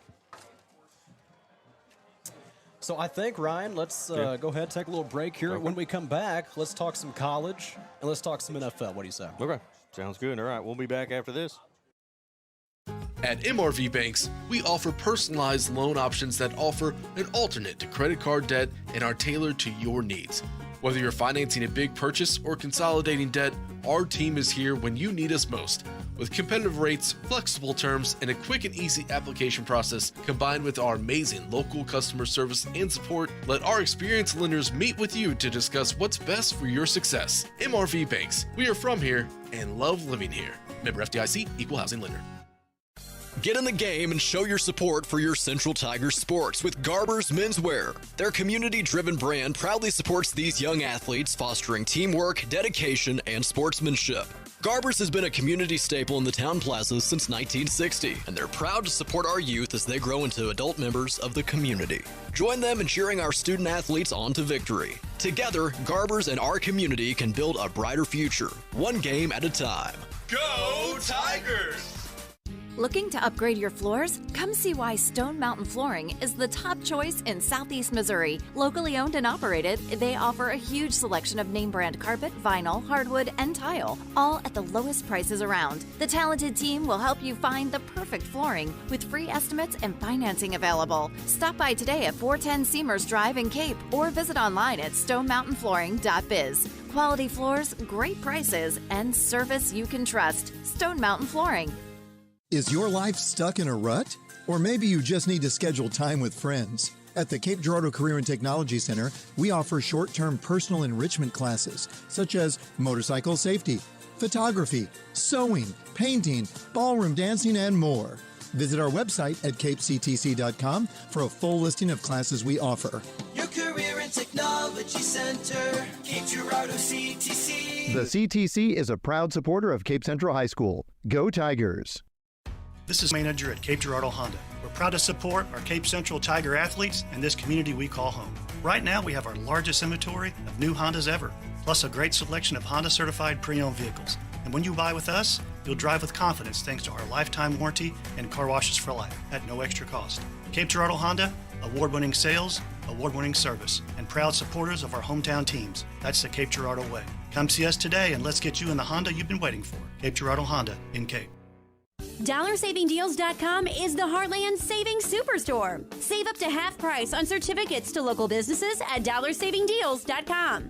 In Southeast Missouri, check out the deals from Discovery Playhouse, Cape Girardeau, Rock and Roll Drive-In, Chaffee, Momo's Favorite Treats, Cape Girardeau, and Tropical Island Pets, Cape Girardeau.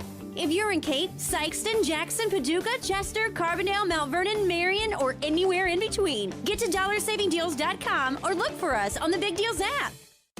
Banterra Bank is proud to support the Cape Central Tigers and our local communities. I'm Phil Moore, Banterra Market Executive for Southeast Missouri, and we want to be your banking partner. We make banking easy with digital banking, plus exceptional service from our friendly team members at our branch on North Kings Highway. Whether you need a bank for yourself, your family, or your business, Banterra is a team to strongly consider. Stop by and see us. Banterra Bank, member FDIC. At St. Francis Healthcare System, our mission is to provide you and your family with access to the level of care you need, delivered by nationally recognized providers, with the quality of care and support you expect. It's been our commitment to the region for over 150 years. Where faith guides, expert care resides. St. Francis Healthcare System, a higher standard of healthcare. Visit sfmc.net. This is Cape Central Tigers football on Cape Radio 95.7 FM News Talk. Back here at Farmington High School as the Tigers trail 7-0 here at the half to Farmington in the district championship. Class 5 District 1. So the Tigers defensively for both teams have been playing well. The offensive side for both teams, not that great. I mean, only the one touchdown, and honestly, like we said a little bit earlier in the halftime show here, brought to you by MRV Banks, that touchdown ended up happening because of more or less a lucky play, a lucky throw. He threw it downfield, and it was short. I mean, it was underthrown, but his receiver was able to come in, take the catch about basically a shoe tip. I mean, shoestrings. It was one of those catches where he just caught it right before he hit the turf and set up a 4-yard run for Coy Fripp, which 4 yards for him is not really that hard to do. He usually gets a couple yards, about 4, almost seems like every carry. So, you know, it wasn't going to be a big deal for him to get into the end zone eventually. So, and that's the only touchdown. We had no score after the first. We had one touchdown, 2 minutes and 20 seconds into the second quarter, and then nothing after that.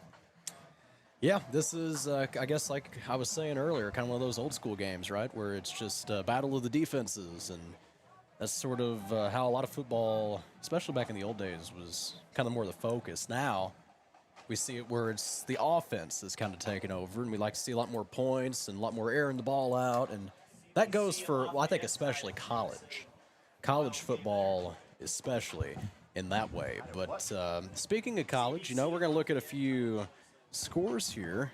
Clemson and Louisville playing right now. Clemson is up 10-9, which actually, yeah, Louisville should probably win that game, truly. Clemson is having a very down year.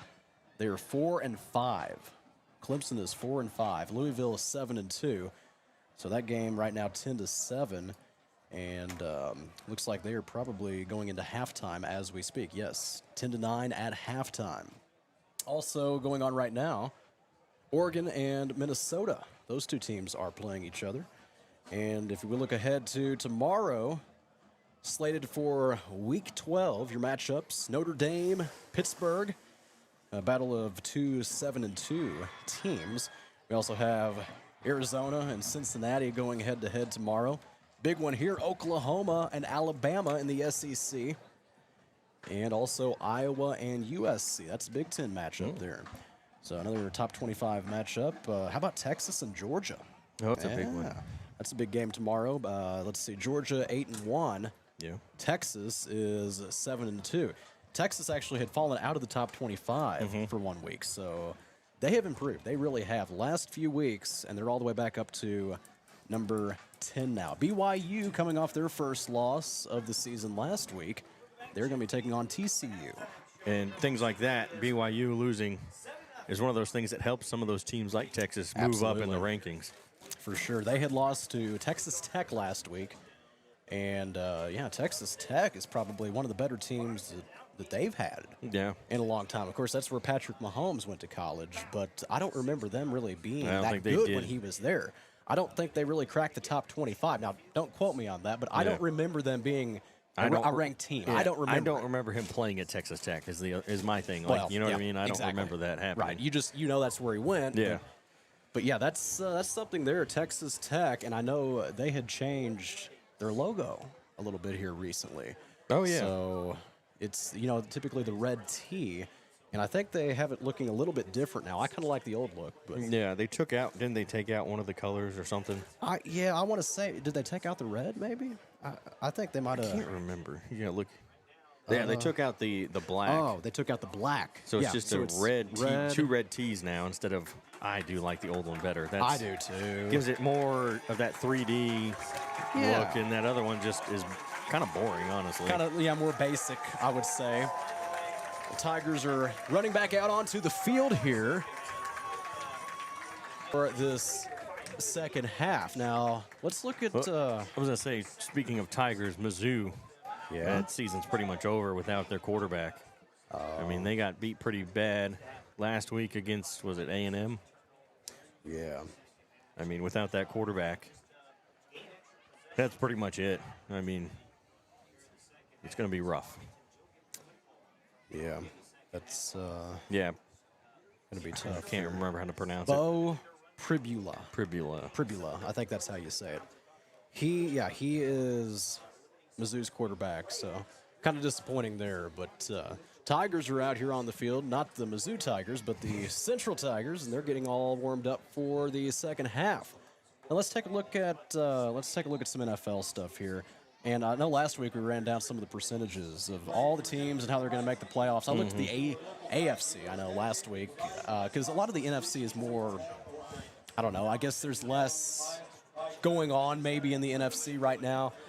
At least that's my take. I think the AFC is more entertaining. Maybe I like the AFC better too. I don't know. But to me, I just think it's cool following sort of what's going on there as we week 11 for the NFL. So looking at some matchups here, the Sunday night game is going to be Lions and Eagles. Now that should be a pretty good game. It should be.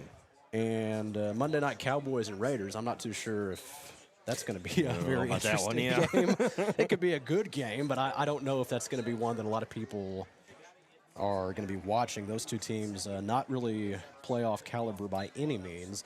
Another Sunday morning game, okay. Commanders and the Dolphins, they're going to be playing each other. We're doing a lot of Sunday morning Germany games and Berlin and where else do they go? London, yeah, all kinds of games that they like to play over there. Yeah. So we will, Chargers and Jaguars. That's another AFC matchup there. The Jaguars, I don't know what the heck happened last week. They blew it last week, yeah. 26-point. Yeah, think about that. The Texans were down 26 points in that game going into the fourth quarter. And I just don't understand how stuff like that can happen. The Jaguars, I was starting to think, maybe they're decent. I don't think they're good, but maybe they're decent. They can beat some good teams. They beat the Chiefs after all. Monday Night Football, but I feel like they're missing one more piece. They got Travis Hunter, they've got Trevor Lawrence. Yeah. I think there's just one piece missing, but I'm not sure what it is. I don't know if it's a running back or another receiver. Maybe another receiver. It's kind of receiver I like might make ETN, it better. Of course. Another Clemson. Those guys both went to Clemson together, and now they're playing on the Jaguars together, which I think is very, very cool. But if we look at the NFL playoff picture, I know some things have changed since last week. The Texans would actually have a better chance at making the playoffs now. After that win, I wouldn't say they have a great chance, but currently they're giving them a 25% chance of making the playoffs. They're 4-5. The Jaguars currently, just a 39% chance now after their loss. So that really hurt them last week, the Jaguars. But you got to remember, if this ended today, Jacksonville would be in, and Kansas City Chiefs would be out. Yeah. So that's, again, a lot of people predicting that will change here in the next few weeks. The Chiefs are going to come alive. That's what everybody keeps saying. Just wait and see, Rashee Rice is back now, and that's what a lot of people are predicting. But we talked about it. The Lions and the Eagles, two of the best teams going at it in the NFC. And on the bubble right now, you got the 49ers with a 75% chance of getting in. And the Packers, the Packers have kind of fallen a little bit. Yeah. People were thinking the Packers are one of the best teams. I remember, like, week 1, week 2. And now, they're giving them, if they lose, they're saying 53% chance, which they should beat the Giants probably. But, You never know, yeah. The Giants have been They're switching it up. They're I going know. with a different quarterback. I mean, they have to, because I think Jackson Dart actually does have a concussion. Yeah. Because he came out of the last game because of protocol. They had to put protocol. Russell Wilson in, didn't they? That's something. Well, then they I don't get it. I don't know. But you look at this season in the NFL is kind of crazy because, as they said, there's like the full circle matrix. We have gotten to the point where every team has beaten, if you can draw a line where every team has beaten every team. It doesn't make sense anymore. Like just last week, how did the Dolphins more or less blew out the Buffalo Bills? But anyway. It's a deep kick by Jotun. That's his first kick of the night. And as it goes into the end zone for a touchback, it'll be 1st and 10 from their own 20 for the Knights to start the second half. And Joey Charlton, that's the first time he's touched the field tonight. Yeah. Which is not normal. No. For what we have seen all year. A good kickoff there to start this second half. Now this defense, we will see what they can do here. 1st and 10 from the 20. We'll hand it off, and he's able to slip one tackle. And he's going to get across the 35 to the 40, to the 50, to the 40, to the 30, and he's going to cut back to the middle. And he's got to the 20, the 10, 5, touchdown for the Knights. As Coy Fripp gets it into the end zone, and it's now 13-0 Farmington.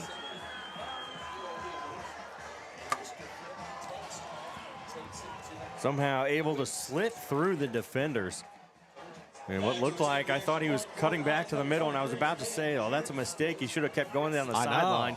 He ended up getting a block at the right time and was able to get into the end zone. I didn't think that him cutting back to the middle was going to be I was thinking the same thing. Smart move. Why did he do that? The kick is up, and it's good. So it's now 14-0, one play into the second half. As the Tigers now trail by 2 scores. So, not the kind of start we wanted for this second half here, Ryan. 14-0. But you can try to be positive about it. You know, the Tigers are going to get the ball again, and, you know, maybe they'll be able to put some points on the board. We've been in a bit of a drought here with scoring absolutely nothing. First 2 quarters of play. Very unusual. And the Knights are now up by 2 scores, 14-0. 11:45 remaining here in the third quarter as the Knights will line it up to do their kickoff, and they have a very unique kickoff. Yeah. We're not used to this sort of lineup. Not at all.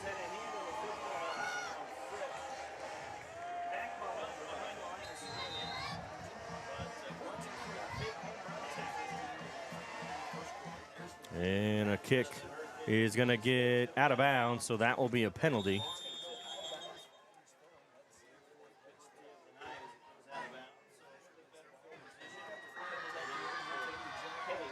So that'll give the Tigers a good field position here to start this drive after they went out of bounds, because the ball going out of bounds on a kickoff like that is a penalty. Whoops. Referee couldn't quite hold on to that one.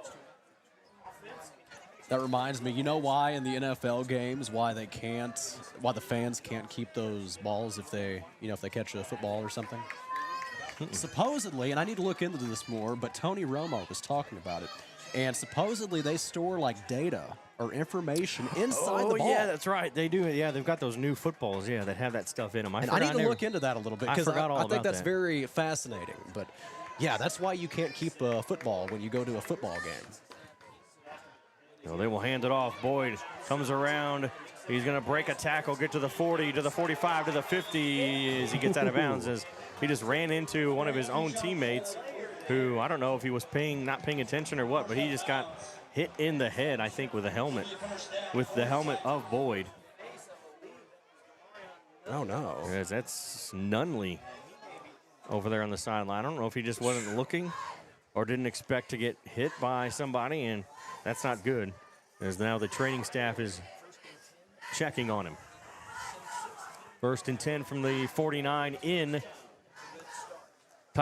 Farmington territory. They hand it off, running it up the middle and getting across the 45. A 16-yard gain there by Boyd in that previous play. As Torrance Murray will run that one up the middle to the 44-yard line, so a gain of 5. 11:20 remaining here in this third quarter. Farmington Knights up 14-0 against the Cape Central Tigers. And we're looking over here to the sidelines with Demarion Nunley. Hopefully he's going to be okay there. So they will fake the handoff, and McGuire will try to run it himself. He will get, looks like a loss of 1, or half a yard maybe.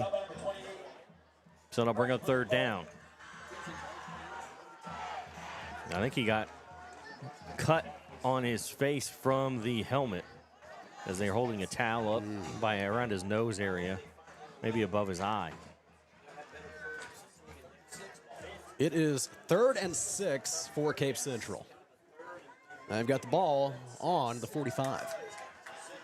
So 2 receivers to the left, 1 to the right.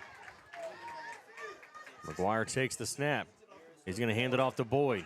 Boyd will get across the 35 to the 40, still pushing forward. And I think he's short by a yard. And nope, he got the first down, so a gain of 6 exactly for Keyshawn Boyd. Make it 1st and 10 now for the Tigers. I'm a little surprised they gave that to him, aren't you? I didn't. I thought he was short. I thought so. I thought that it was going to be 4th and inches. Again, we're kind of at an angle, though, so what it looks like from here, it might not necessarily be the case. Just under 10 minutes remaining in this third quarter, and it's 1st and 10 for the Tigers.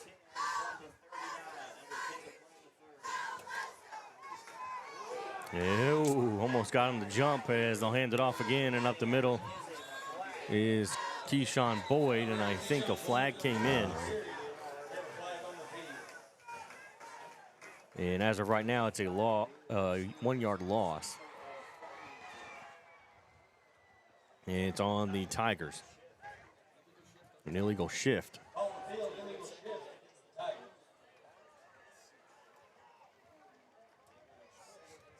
Nope, penalty is declined. Kind of strange that declined the penalty this close of a football game, but hey, the Tigers will take it. It'll be 2nd and 11. So we got 9:39 here left to go in this third quarter. Farmington up 14-0. 3 receivers over to the left side. McGuire steps back to pass. He'll throw deep, and it's tipped and incomplete. I don't know if he meant to throw it that high and it kind of slipped out of his hand, or if that was the design play. But man, that was a high pass. And it just ends up falling incomplete.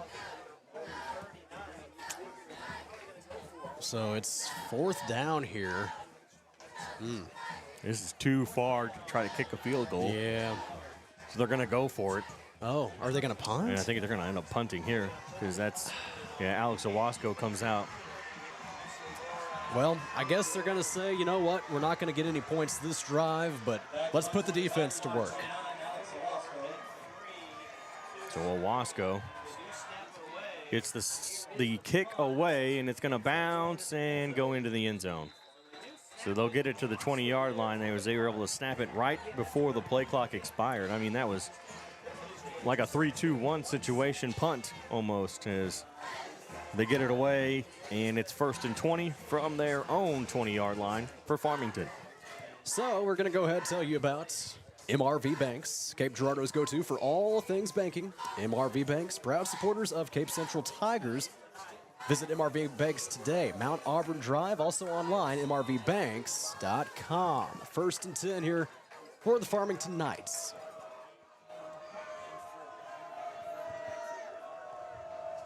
So 2-3 receivers here to the left side, and they're going to, that looked like a broken play. I don't know if he was trying to hand it off or he's trying to fake the handoff, but they both kind of ran with each other, and Tinsley kind of just let go of the ball, and he's brought down in the backfield for a loss of, looks like 5, 2nd and 15. And that is Iverson Dorsey coming in, making the tackle for this Tigers defense. Loss of 5, 2nd and 15. And they'll hand it off, try to go with that jet sweep again, and he's going to get brought down behind the line again, back to, looks like the 12 or 13-yard line. So it'll bring up 3rd and long. Now this defense is playing like we're used to right here. This is the Tiger defense that we've seen all season long. 3rd down and very far to go. They're going to say from their own 13, 8:20 left to go here in this third quarter. And this is the first time we've seen a Farmington huddle almost. It wasn't quite a huddle, but closer than anything we've seen. Tinsley will throw, and it's caught, and he is going to get wrapped up and stopped before he even gets back to the 15-yard line. So it's going to be 4th and long for Farmington, and what do? You're going to go for it? It looks like they're going to leave the offense on this field. Why? Why are they going for it? Yeah, this is a strange decision. Do they just not have a look at the roster? I don't see anybody listed as a kicker. So I guess not. All right, the Tigers could really capitalize here. 4th and long, 4th and 16 from their own, 14? They're going for it. Clemens is going to set up back by the 46, 47-yard line just in case Tinsley punts it away. And he's going to roll to the right, look to throw, throws down the middle, and it's caught. Complete to Isaac Fripp. 47-yard line in Farmington territory, 1st and 10.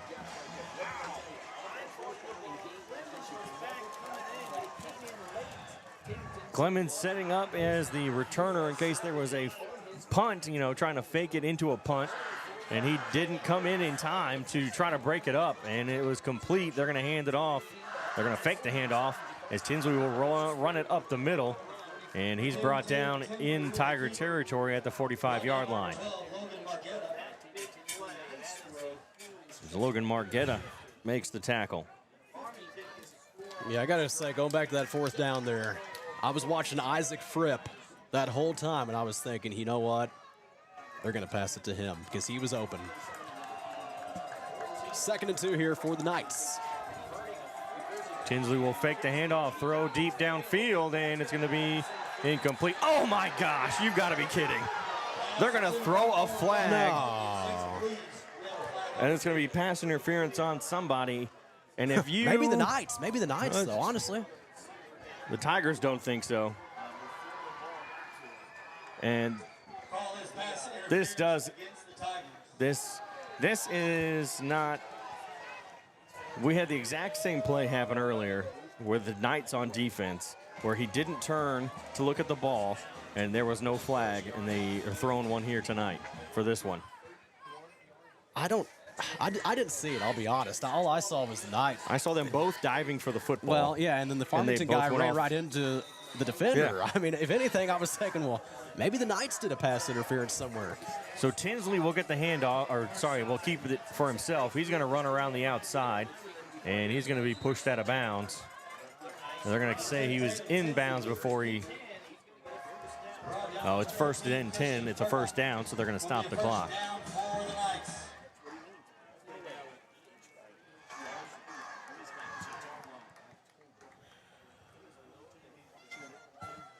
Three receivers to the left side, one to the right. Take the snap, and he's going to fake the handoff, throw to the end zone.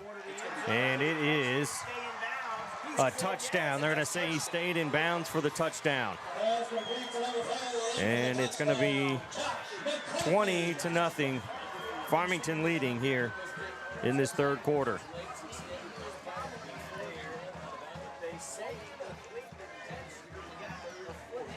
We're going to say he caught it in bounds and give him the touchdown, making it 20-0. Looked like a touchdown to me. Yeah.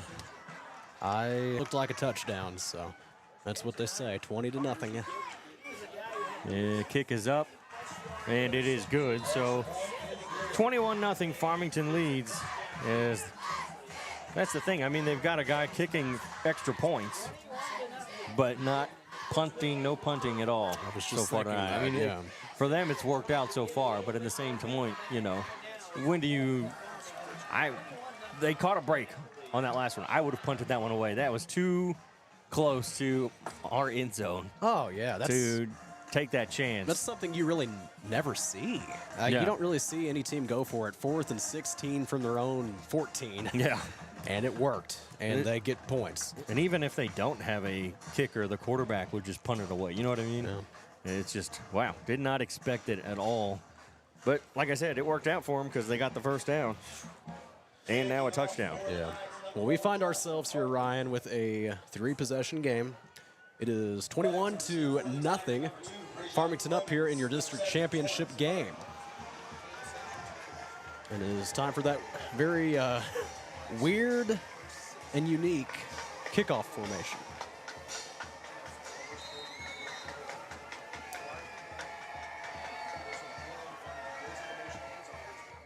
And it's going to be an onside kick.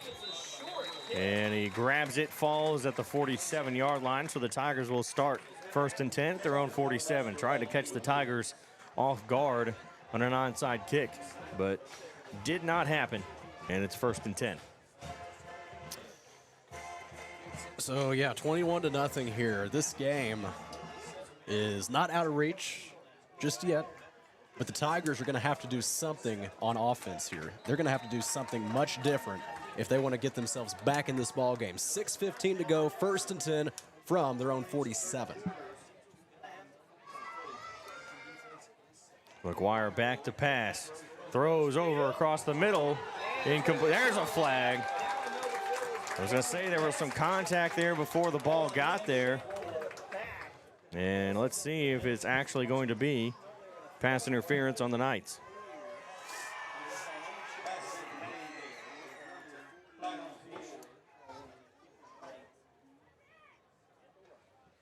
And it is pass interference on Farmington.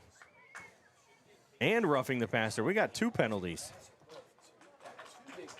2 penalties on the Knights. 1 a pass interference and 1 roughing the passer. So didn't see that other one. Yeah, that's going to move us way up here. Yeah. So the pass interference is declined, but the roughing the passer is accepted. So that's going to get it all the way up to the 38-yard line in Farmington territory.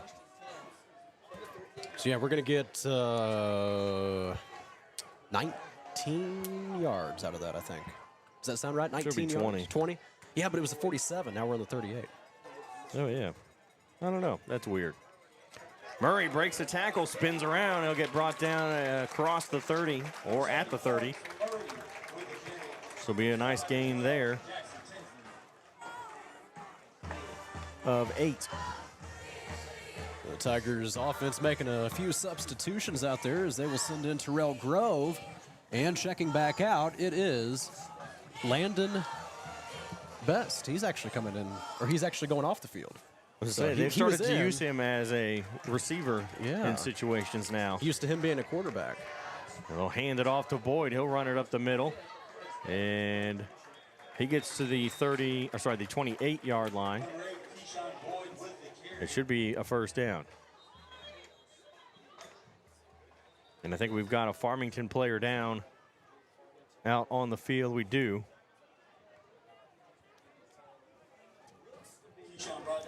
So from this angle, I mean, it looks like it's going to be a 1st down.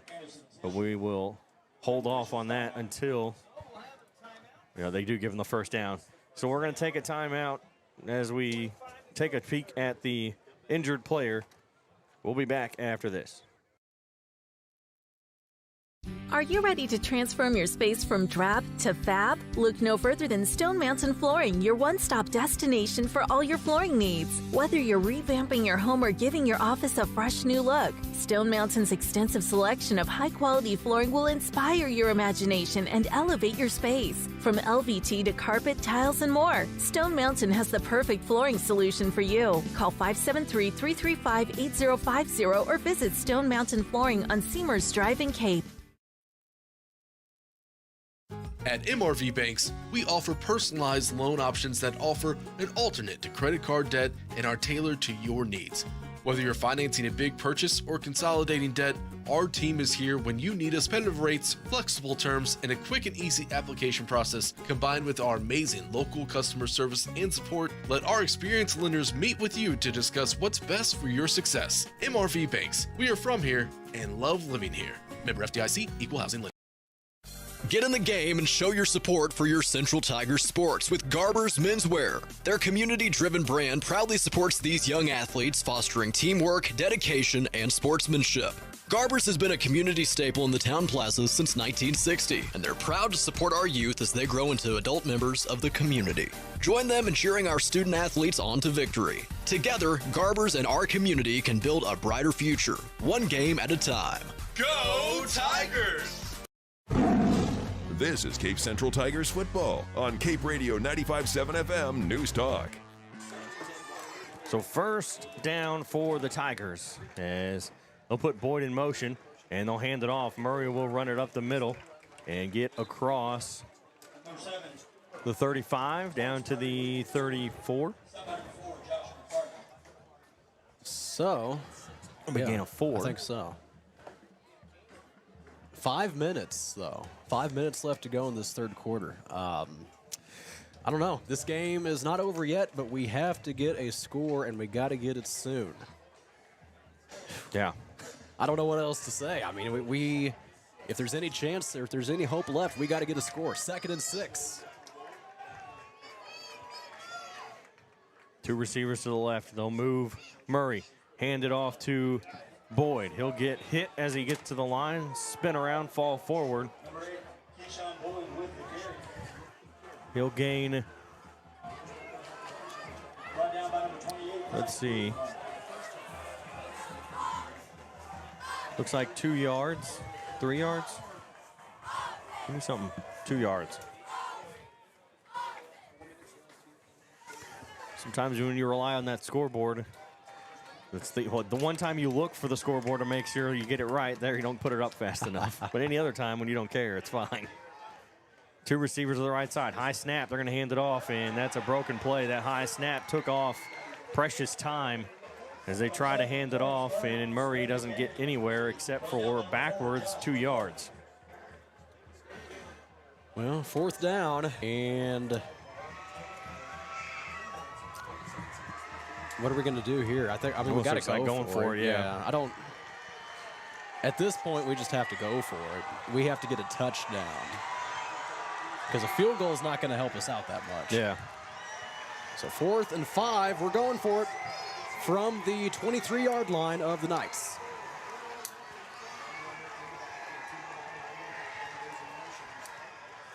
McGuire floats one incomplete, and it'll be a turnover on downs as he threw it too far in front of Keyshawn Boyd.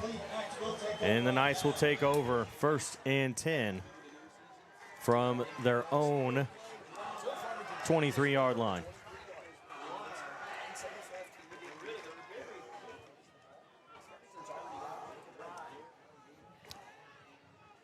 So with the Knights up by 3 scores,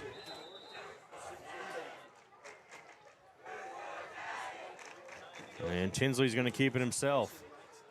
He'll try to run it up the right side. He gets spun around, and he's going to get brought down. And it looks like a gain of nothing. Maybe lost a yard. Stop by number 68, Marion Nunley. So Farmington, you know, their 2 losses on the season. First one being to Jackson back on September 19th. They lost that game 56-7. And then back on October 17th at Festus, and they lost that one 41-36. 2nd and 11 here for the Knights. 3 receivers to the left, make it 4 as they move a man over to the other side. Tinsley's going to keep it himself. He'll try to run it up the middle. He'll get close to the 30-yard line, but he'll be short. Looks like maybe to the 28. As Marion Nunley in there on the tackle, so back in the game after getting that shot to the face by that helmet, as he was bleeding at one point. He had a towel on his face, holding it, but it looks like maybe above his eye. I think it looked. But it's third down, 3rd and 5. 4 receivers here to the left. Tinsley will fake the pass, keep it himself, get across the 35, and he'll get brought down at about the 38-yard line. So Tinsley will keep it himself, get a 1st down, and it's 1st and 10 from their own 38-yard line. So we got a minute 35 left to go here in this 3rd quarter. Knights will hurry up to the line. And they will look to the sideline for a new play. 3 receivers to the right side, 2 to the left. He'll take the snap. Tinsley's going to keep it himself. Here comes the defense, and he's got nowhere to go. And he'll be taken down in the backfield for a loss. It'll be 2nd and see where they actually placed the football. Looks like they put it at the 33. So a loss of 5, 2nd and 15. So 45 seconds left to go here now in the third quarter. Second and long. Over on the far side as they'll try to get it over. And I think it looks like they got just back to close to the line of scrimmage, but penalty on the Knights, a hold on the offense, so that'll push them backwards.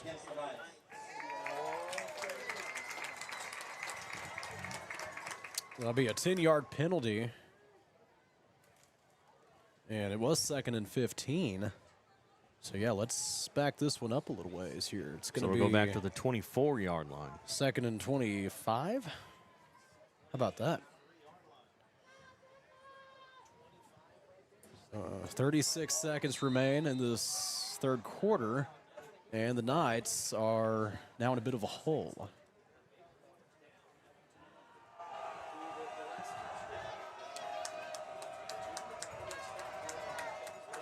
Tinsley take the snap, going to try to run it himself. Hits the middle, and he's going to go out to the outside, try to get around on the far side, and gets brought down. And I don't think he gained anything. Yep, they're not moving that marker, so it's going to be 3rd and a mile. And that'll do it for the third quarter. So we'll go to the fourth quarter. It's 21-0. Farmington leads in the district championship. We'll be back after this. Is your life stuck in a rut? Or maybe you just need to schedule time with friends. At the Cape Girardeau Career and Technology Center, we offer short-term personal enrichment classes, such as motorcycle safety, photography, sewing, painting, ballroom dancing, and more. Visit our website at capectc.com for a full listing of classes we offer. Your Career and Technology Center, Cape Girardeau CTC. The CTC is a proud supporter of Cape Central High School. Go Tigers! At St. Francis Healthcare System, our mission is to provide you and your family with access to the level of care you need, delivered by nationally recognized providers, with the quality of care and support you expect. It's been our commitment to the region for over 150 years. Where faith guides, expert care resides. St. Francis Healthcare System, a higher standard of healthcare. Visit sfmc.net. This is Cape Central Tigers football on Cape Radio 95.7 FM News Talk. Back here at Farmington High School, I'm Ryan Winkler alongside Chandler Jansen. We get the fourth quarter started here as it's 21-0 Farmington, so 12 minutes left before we crown a district champion, as the Tigers need to put some points on the board and get a stop here as it's 3rd and 25. And Tinsley's going to keep it himself, throws, and it's too far high over his receiver, too far to his backside, but a flag comes in. The pass is incomplete. It could be 4th down. We'll see what this flag is. And no flag. The flag has been picked up. So 4th and 25. Okay, last time it was 4th and long, they went for it. We didn't get a punt. Is that what they're going to do here? I honestly would rather, I'd rather have the defense set up as if they're going to run a play and just let them punt it away instead of worrying. Oh, there you go. He does punt it. That's a pretty good punt, actually. It gets to the 25, and it's going to roll back towards the 25. It'll be picked up at the 24. And here comes a flag at the end of the play. And we had a little extra there from Farmington after the play was over.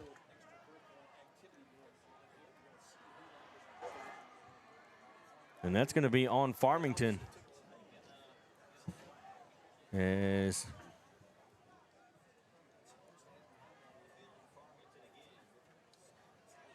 the personal foul, face mask. What? On the Tigers?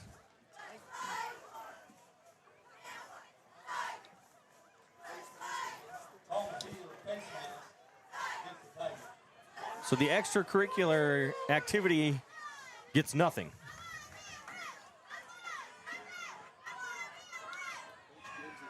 Coach Gibbs wants an explanation. What happened? Well, that flag wasn't about anything else? I think some of these calls tonight, I don't know. Yeah.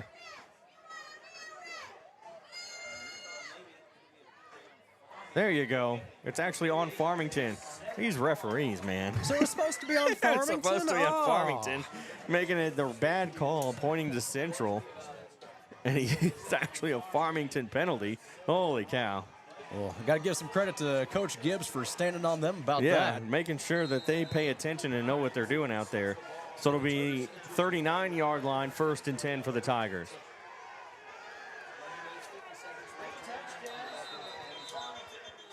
And now here comes Coach Eckley. He thinks the referees are wrong, but they're not. They were actually originally wrong on the way they pointed the penalty. Oh, boy.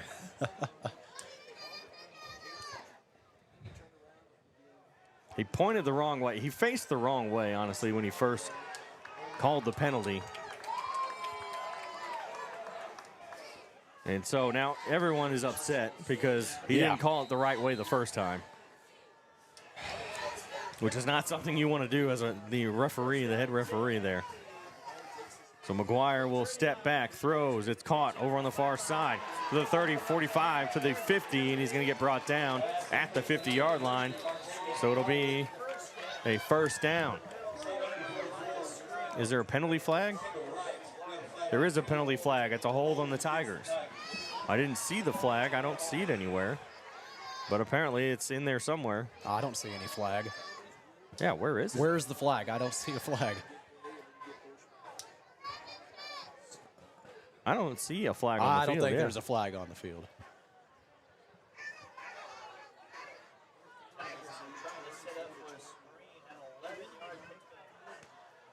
Well, let's see if anybody bends down to pick up a flag.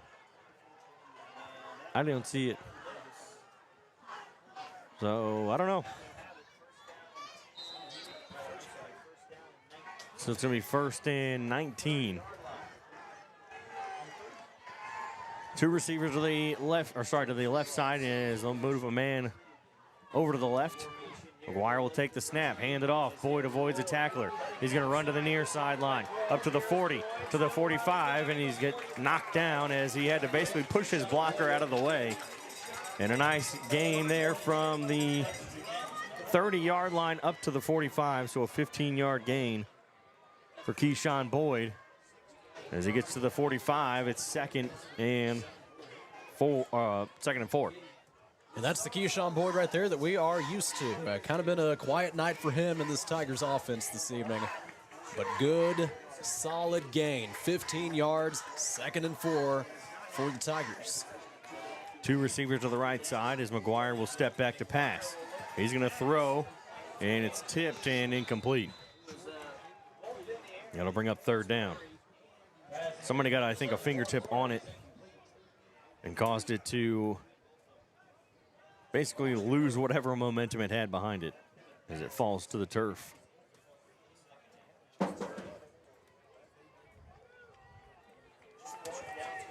So 3rd and 4 now. Murray and Boyd both in the backfield. Murray just to the right of McGuire, Boyd right behind him. And there goes the Knights. They fell across the line, and that will give the Tigers a 1st down.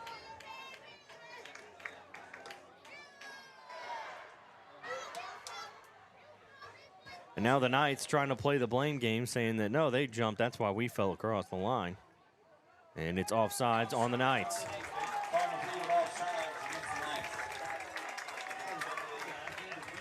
So the ball will be placed at the 50-yard line. 1st and 10 for the Tigers. You know, that's one of those things. Just own it up. Own the penalty, you know. I mean, you got called for it. I mean, it's easy to tell, too, when your guy falls forward. They're going to hand it off. Murray will run it up the middle, gets across the 50, and down to the 46-yard line. So a gain of 4.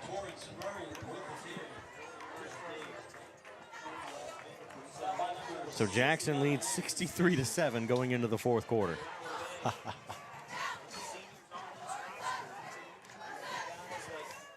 All right, 2nd and 6 for the Tigers. 10-10 remaining here in the ball game, and it's 21-0.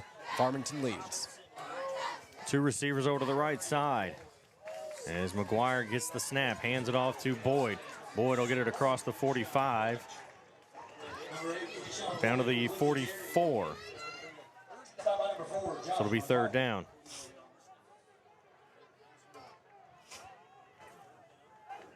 Third and 4. Well, the clock is continuing to run. The Tigers are taking their time here as well. 9:30 left to go in the game. 3rd and 4 from the Knights' 44-yard line.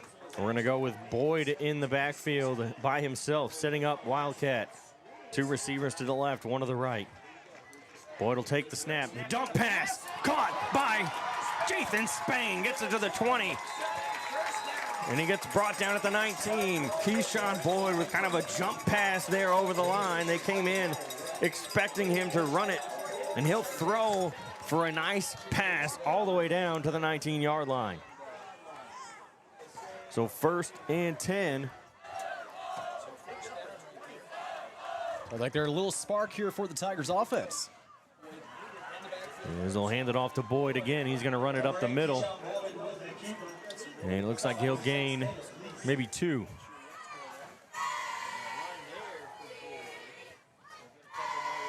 So Terrell Grove, he's coming back into the game, it looks like. And this time around, I think, Keyshawn Boyd, he will come off to the sideline here after 2 straight plays involving him. 2nd and 9. 2 receivers to the left side. They'll put a man in motion. They'll hand it off to Murray. Stutter step back to the middle. And he'll get brought down shy at the 16, just shy of the 15-yard line. So that'll bring up 3rd and 7. Clock is continuing to run here. 8 minutes left in the ball game. I think the Tigers, I know they like to huddle, but we're taking a lot of time off the clock here. They get to the line with 12 seconds on the play clock.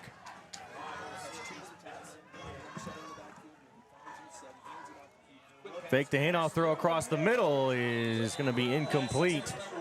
And then I'll bring up 4th down. Trying to get it to Grove. And that will bring up 4th down. And let's see what the Tigers decide to do here. 4th and 7. You're going to, I mean, obviously you go for it, but try to throw to run. What do you think, Chandler? What would you do? Well, last time I liked the idea of a pass, and that's what they did. I think he'd give it to Boyd. I really do. Yeah, but Murray's in the backfield. Boyd, I think, still over here on the sideline. He's going to step back to pass. He'll throw a short pass caught by Spain. Spain is trying to jump over that defender. He's got enough for the 1st down. As he gets inside the 10, down to the 7.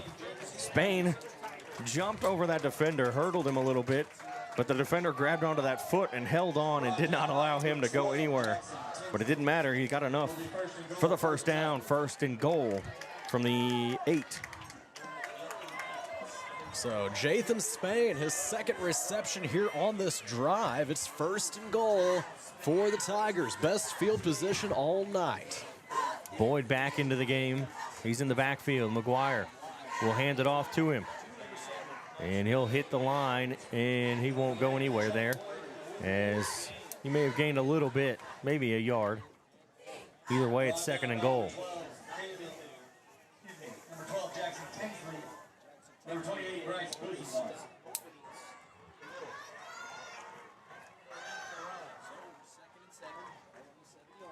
All right, 2nd and goal here from the 7. 6:45 left to go in the ball game. 3 receivers over to the right side. Boyd behind McGuire in the backfield. McGuire fakes the handoff, throws across the middle, and I think that one was tipped, and it's been intercepted.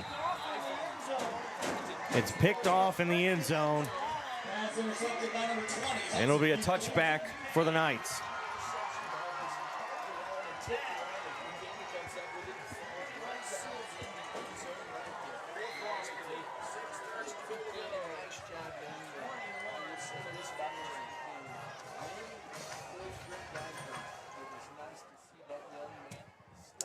So Farmington, they're going to take over here, 1st and 10.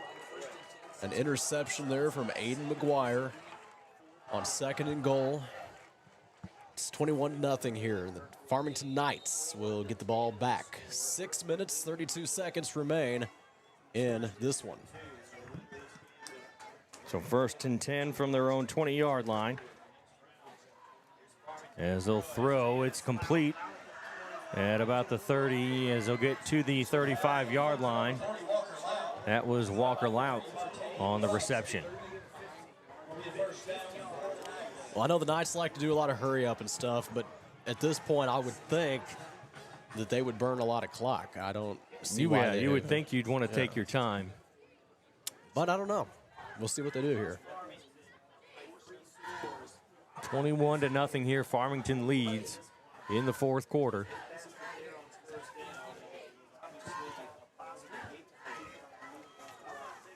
Three receivers to the left side, 2 to the right. They'll move Coy Fripp, and there'll be 4 receivers to the left. Tinsley will keep it himself, run it up the middle, and he's stopped and brought down. Maybe a loss of 1. Back to the 35-yard line. I think he got out to the 36 originally on the last play, so it'll be 2nd and 11. So, yeah, I think at this point it seems as though the Knights are going to just kind of burn some clock. Good idea at this point in the game. 21-0, 5:30 left to go now. It is 2nd and 10 from their own 35. Play clock down to 7 now. They're going to take their time as they will hand it off to Fripp. Fripp breaks free to the 50, to the 40, to the 30, and he'll get brought down at the 20-yard line and 21-yard line, and it's a big gain for the Knights. It'll be 1st and 10 from the 21.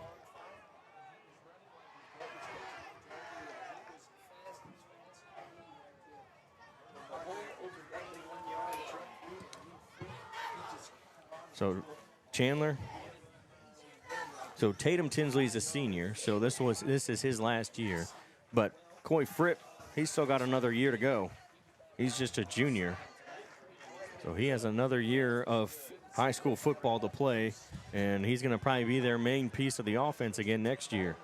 As they'll put a man in motion, Tinsley's going to keep it himself. He's going to try to go around the outside on the left side, and he's going to get wrapped up and brought down.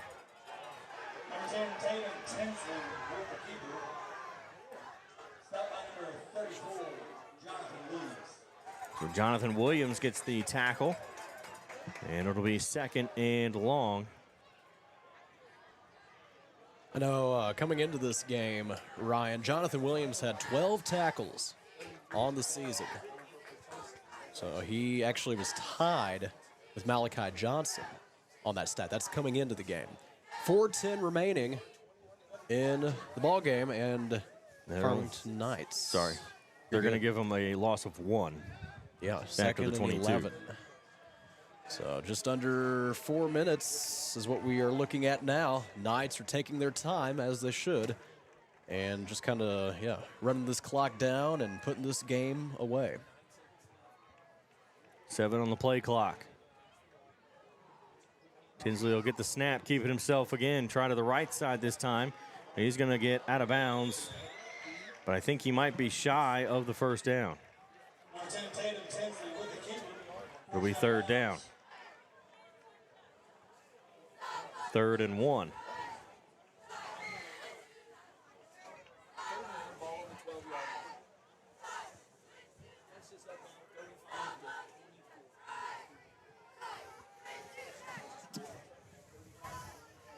Third and 1 here for the Farmington Knights.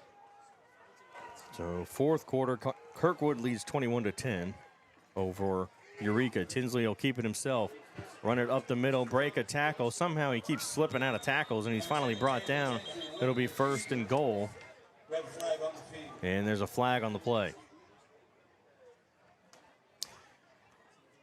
Whether it is balls or strikes, fouls or flags, game officials play a vital role in high school sports. These men and women work hard to ensure fairness and integrity. No one gets every call right, but every official deserves respect. So as you enjoy today's game, be a positive example and respect the officials. This message is brought to you by your friends at Withers Broadcasting and the Missouri State High School Activities Association.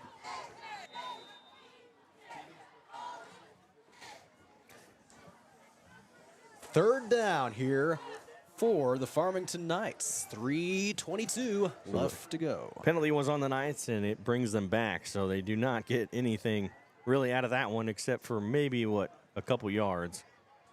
3 receivers to the left side. Tinsley gets the snap. It was a bit of a high snap. He's going to look to throw now, and he'll throw towards the end zone. It's intercepted by the Tigers.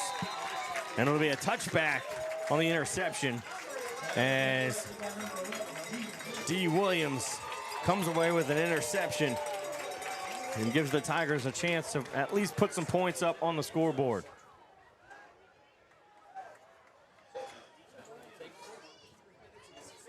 So 1st and 10 from their own 20. So Lift for Life up over Valley. This last update was at the half, 26-21. Dexter beats Potosi 33-12. And then it's still 21-10, Eureka leading. And Jackson is up 70-7. Wow.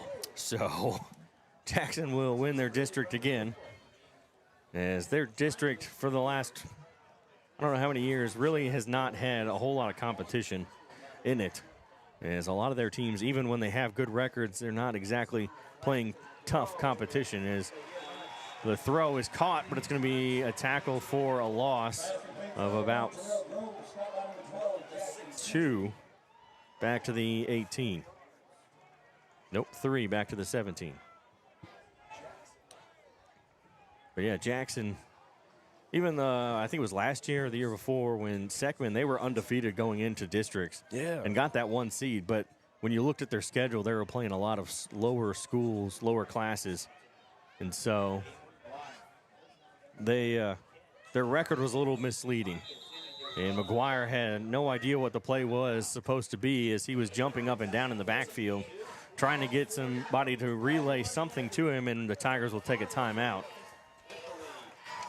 And it's 21-0 with 2:24 left here in the 4th quarter. Yeah, first timeout actually of the game for the Tigers because they didn't use any in that first half. So let's go ahead and tell you about Stone Mountain Flooring.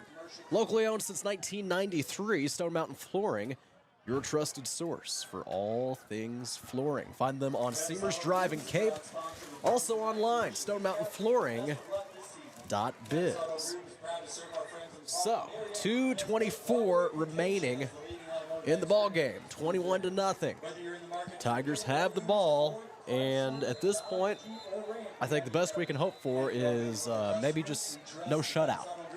I think that's about the only thing we can really say at this point. 2:24, 2nd and 13. Ball on their own 17. It's the Tigers. So Chandler, after this play, I'm going to give you an update of something, a different game. As they're going to hand it off to Murray. He's going to go around the right side, around the outside. He'll get across the 25.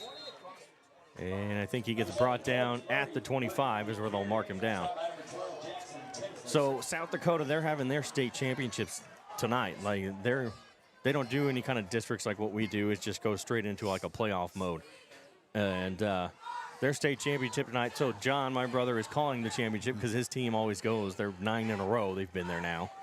And their score, they're only in the 3rd quarter, and it's 42-35. His team is winning, but they're only in the 3rd quarter. They were not even we were at halftime, and they were still in the 1st quarter. Step back, throws across the middle, and it's going to be incomplete as it went off the fingertips of a Farmington defender and falls to the turf. And that'll bring up 4th down. So it's 4th and 5, and Chandler, I guess you just go for it now. What else? I mean, there's nothing you can do now. This game is basically over with a minute 38 left here in the fourth quarter. Yeah, might as well go for it. Just, to say, well, we haven't given up yet, and we're still putting forth some kind of effort. It's 4th and 5.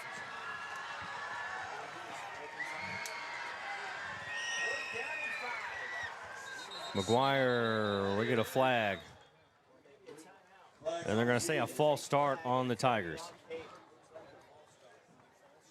I think the clap came in for the snap, and the ball hadn't moved, and somebody, it may have even been Boyd in the backfield, started to move, and it ends up getting them a false start.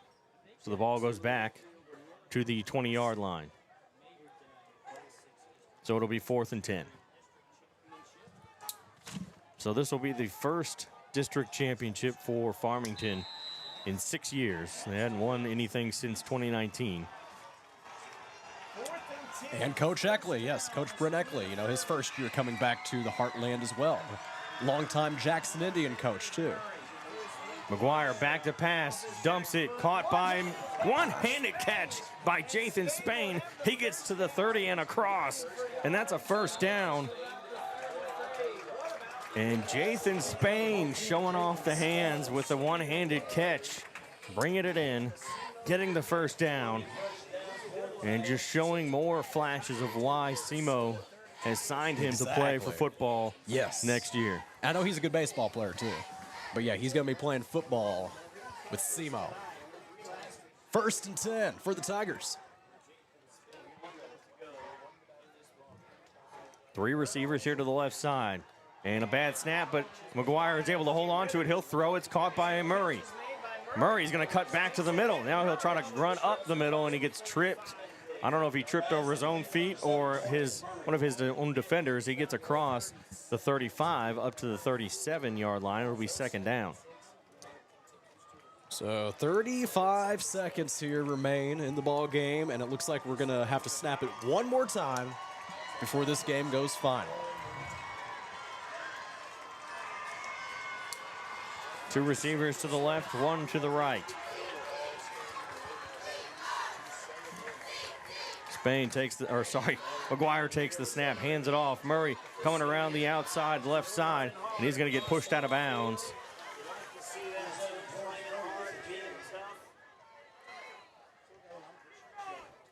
As he got it into Knight territory to the 49. It'll be 1st and 10. So 9 seconds here on the clock. If they're going to run another play, the clock should start running again here, though, right? It should. Yes, and there's the clock running. That should do it. And that will do it, as Farmington will end up winning their first district championship since 2019, as they'll move on and they'll play either Kirkwood or Eureka. And Chandler, either way, when we get to the post-game show, we were going to talk about it. Either Kirkwood or Eureka is going to be a tough challenge. It was going to be a tough challenge for the Tigers if they had to move on, and it's going to be a tough challenge for the Knights. As it's going to be, those are 2 very good teams playing each other right now. And at the time, layout last checked, Kirkwood on top. As let me check real quick before we go to commercial. And it's still 21-10. Kirkwood leading, so I'm guessing it looks like probably Kirkwood will end up winning that one and moving on into the next round. So we'll take a break. We'll come back with the post-game show after this. At St. Francis Healthcare System, our mission is to provide you and your family with access to the level of care you need, delivered by nationally recognized providers, with the quality of care and support you expect. It's been our commitment to the region for over 150 years. Where faith guides, expert care resides. St. Francis Healthcare System, a higher standard of healthcare. Visit sfmc.net. At MRV Banks, we offer personalized loan options that offer an alternate to credit card debt and are tailored to your needs. Whether you're financing a big purchase or consolidating debt, our team is here when you need us most. With competitive rates, flexible terms, and a quick and easy application process, combined with our amazing local customer service and support, let our experienced lenders meet with you to discuss what's best for your success. MRV Banks, we are from here and love living here. Member FDIC, Equal Housing Lender. Get in the game and show your support for your Central Tigers sports with Garber's Menswear. Their community-driven brand proudly supports these young athletes, fostering teamwork, dedication, and sportsmanship. Garber's has been a community staple in the town plaza since 1960, and they're proud to support our youth as they grow into adult members of the community. Join them in cheering our student athletes on to victory. Together, Garber's and our community can build a brighter future, one game at a time. Go Tigers! Looking to upgrade your floors? Come see why Stone Mountain Flooring is the top choice in Southeast Missouri. Locally owned and operated, they offer a huge selection of name brand carpet, vinyl, hardwood, and tile, all at the lowest prices around. The talented team will help you find the perfect flooring with free estimates and financing available. Stop by today at 410 Seamers Drive in Cape or visit online at stonemountainflooring.biz. Quality floors, great prices, and service you can trust. Stone Mountain Flooring. Is your life stuck in a rut? Or maybe you just need to schedule time with friends. At the Cape Girardeau Career and Technology Center, we offer short-term personal enrichment classes, such as motorcycle safety, photography, sewing, painting, ballroom dancing, and more. Visit our website at capectc.com for a full listing of classes we offer. Your Career and Technology Center, Cape Girardeau CTC. The CTC is a proud supporter of Cape Central High School. Go Tigers! This is Chris Brown, General Manager at Cape Girardeau Honda. We're proud to support our Cape Central Tiger athletes and this community we call home. Right now, we have our largest inventory of new Hondas ever, plus a great selection of Honda certified pre-owned vehicles. And when you buy with us, you'll drive with confidence thanks to our lifetime warranty and car washes for life at no extra cost. Cape Girardeau Honda, award-winning sales, award-winning service, and proud supporters of our hometown teams. That's the Cape Girardeau way. Come see us today and let's get you in the Honda you've been waiting for. Cape Girardeau Honda in Cape. DollarSavingDeals.com is the Heartland Savings Superstore. Save up to half price on certificates to local businesses at DollarSavingDeals.com. In Southeast Missouri, check out the deals from Discovery Playhouse, Cape Girardeau, Rock and Roll Drive-In, Chaffee, Momo's Favorite Treats, Cape Girardeau, and Tropical Island Pets, Cape Girardeau. If you're in Cape, Sykeston, Jackson, Paducah, Chester, Carbondale, Mount Vernon, Marion, or anywhere in between, get to DollarSavingDeals.com or look for us on the Big Deals app. Banterra Bank is proud to support the Cape Central Tigers and our local communities. I'm Phil Moore, Banterra Market Executive for Southeast Missouri, and we want to be your banking partner. We make banking easy with digital banking, plus exceptional service from our friendly team members at our branch on North Kings Highway. Whether you need a bank for yourself, your family, or your business, Banterra is a team to strongly consider. Stop by and see us. Banterra Bank, member FDIC. This is Cape Central Tigers football on Cape Radio 95.7 FM News Talk. Back here at Farmington High School, I'm Ryan Winkler alongside Chandler Jansen as the Tigers fall to the Farmington Knights here in the district championship, and they'll end up facing Kirkwood next week as the Kirkwood Pioneers win their game 21-10. So the Tigers fall to Farmington here 21-0 in the district championship, as definitely not the outcome that we wanted. Where you get to the post-game show brought to you by St. Francis Healthcare System, and the St. Francis Healthcare System bringing quality healthcare to the heartland. You can visit them online at sfmc.net.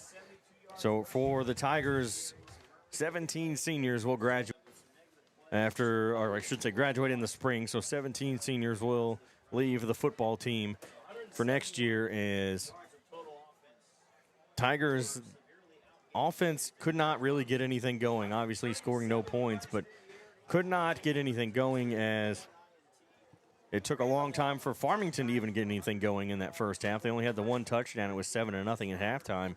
And, you know, they only get 2 more touchdowns but win 21-0 here against the Tigers. So, Chandler, you know, what's your thoughts on tonight's game?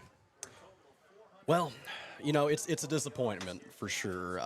Not the results that we were hoping for, and not the results that really a lot of people would have expected going into this game. I think most people saw this one as pretty evenly matched, I have a feeling. You know, you look back at the game that we played last month. That was a very competitive game and really kind of the tale of 2 halves when you look at that one. This game, though, the Knights dominated. 21-0 is your final here. The Tigers just not able to really get in any type of rhythm offensively. You know, they had a few good looks. They did find themselves down in the red zone one time, but ultimately that ended up in an interception. So, yeah, just kind of a disappointing way, I think, to end the season here as the Knights win big. And this was kind of a defensive battle, though. We definitely saw some sparks on defense, even if we didn't really on the offensive side of things. So that's my take anyway. Farmington Knights looked good. They look very good tonight. So they will advance on to play Kirkwood next week, and that's what we were kind of looking for. Now, I'll tell you what, let's go ahead and do this player of the game, and we're going to give that to Jathan Spain. He had those 2 catches there in that, well, very last offensive drive from the Tigers.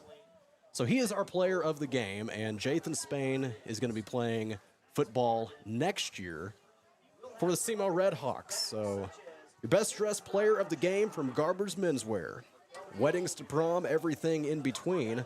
When you're ready to step up your game, go to the experts. That's Garber's Menswear. You can find them in the Town Plaza in Cape, also online, garbersmenswear.com. So Jathan Spain, our player of the game with Garber's Menswear this evening. Ryan? Yeah, so that'll do it for the football season. You know, Jathan Spain, one of those seniors, obviously we've talked about it, going to SEMO to play football next year, so he'll move on to the next level, and I'm sure Keyshawn Boyd will move on to the next level as well. At some point, he'll make his decision. I'm sure he's still got some other guys checking him out and things like that, other teams. Breon Clemens is also a senior, and he played really well on defense this season as he had 2 weeks in a row with a pick 6. So I wouldn't be surprised if somebody picks him up and takes him to the next level as well. So that'll do it for the football season. We'll be back for basketball. First game, December 1st, Fountain City Classic, as that one will be radio only thanks to signal issues in DeSoto. As we tried it last year, and it just did not work. So that'll be a radio-only broadcast for that Fountain City Classic. But that'll do it for us here tonight. For Chandler to my right, for Anthony back at the station, and Paul for helping us do the games all season long, getting them on the air. I'm Ryan Winkler. I'll see you in just a few short weeks, December 1st, for basketball. Otherwise, thanks for joining us all season long, and we'll see you. Chandler will see you again next year as his schedule gets too busy to be able to schedule with the basketball. That's as it gets to the point where it's just too much hassle for him to have to worry about. I'd have to cut some other things out, I'm afraid, if I'd be able to do that. But I really enjoy getting to call these football games. The 2 of us have gotten to do this now for about, I think this is our 4th year. This was our 4th year getting to do this together. Hopefully we have many more to come. I've really enjoyed this experience, getting to call some football games. I love watching football, and I love getting to follow Cape Central, too. I got to say, you know, I'm a Jackson Indian graduate. Yeah. And a lot of people, if you listen closely, you probably heard me mention that a few times, but I want to see Cape Central do well, and I sincerely mean that. So Cape Central falls short here this evening. I look forward to joining you all again here, hopefully next year as well, for more Cape Central football. So that will do it for us here. We'll see you. I'll see you in December. Chandler, we'll see you next fall. Thanks for watching and listening all season long on Cape Radio 95.7 FM and on YouTube at Cape Central Sports. So we will see you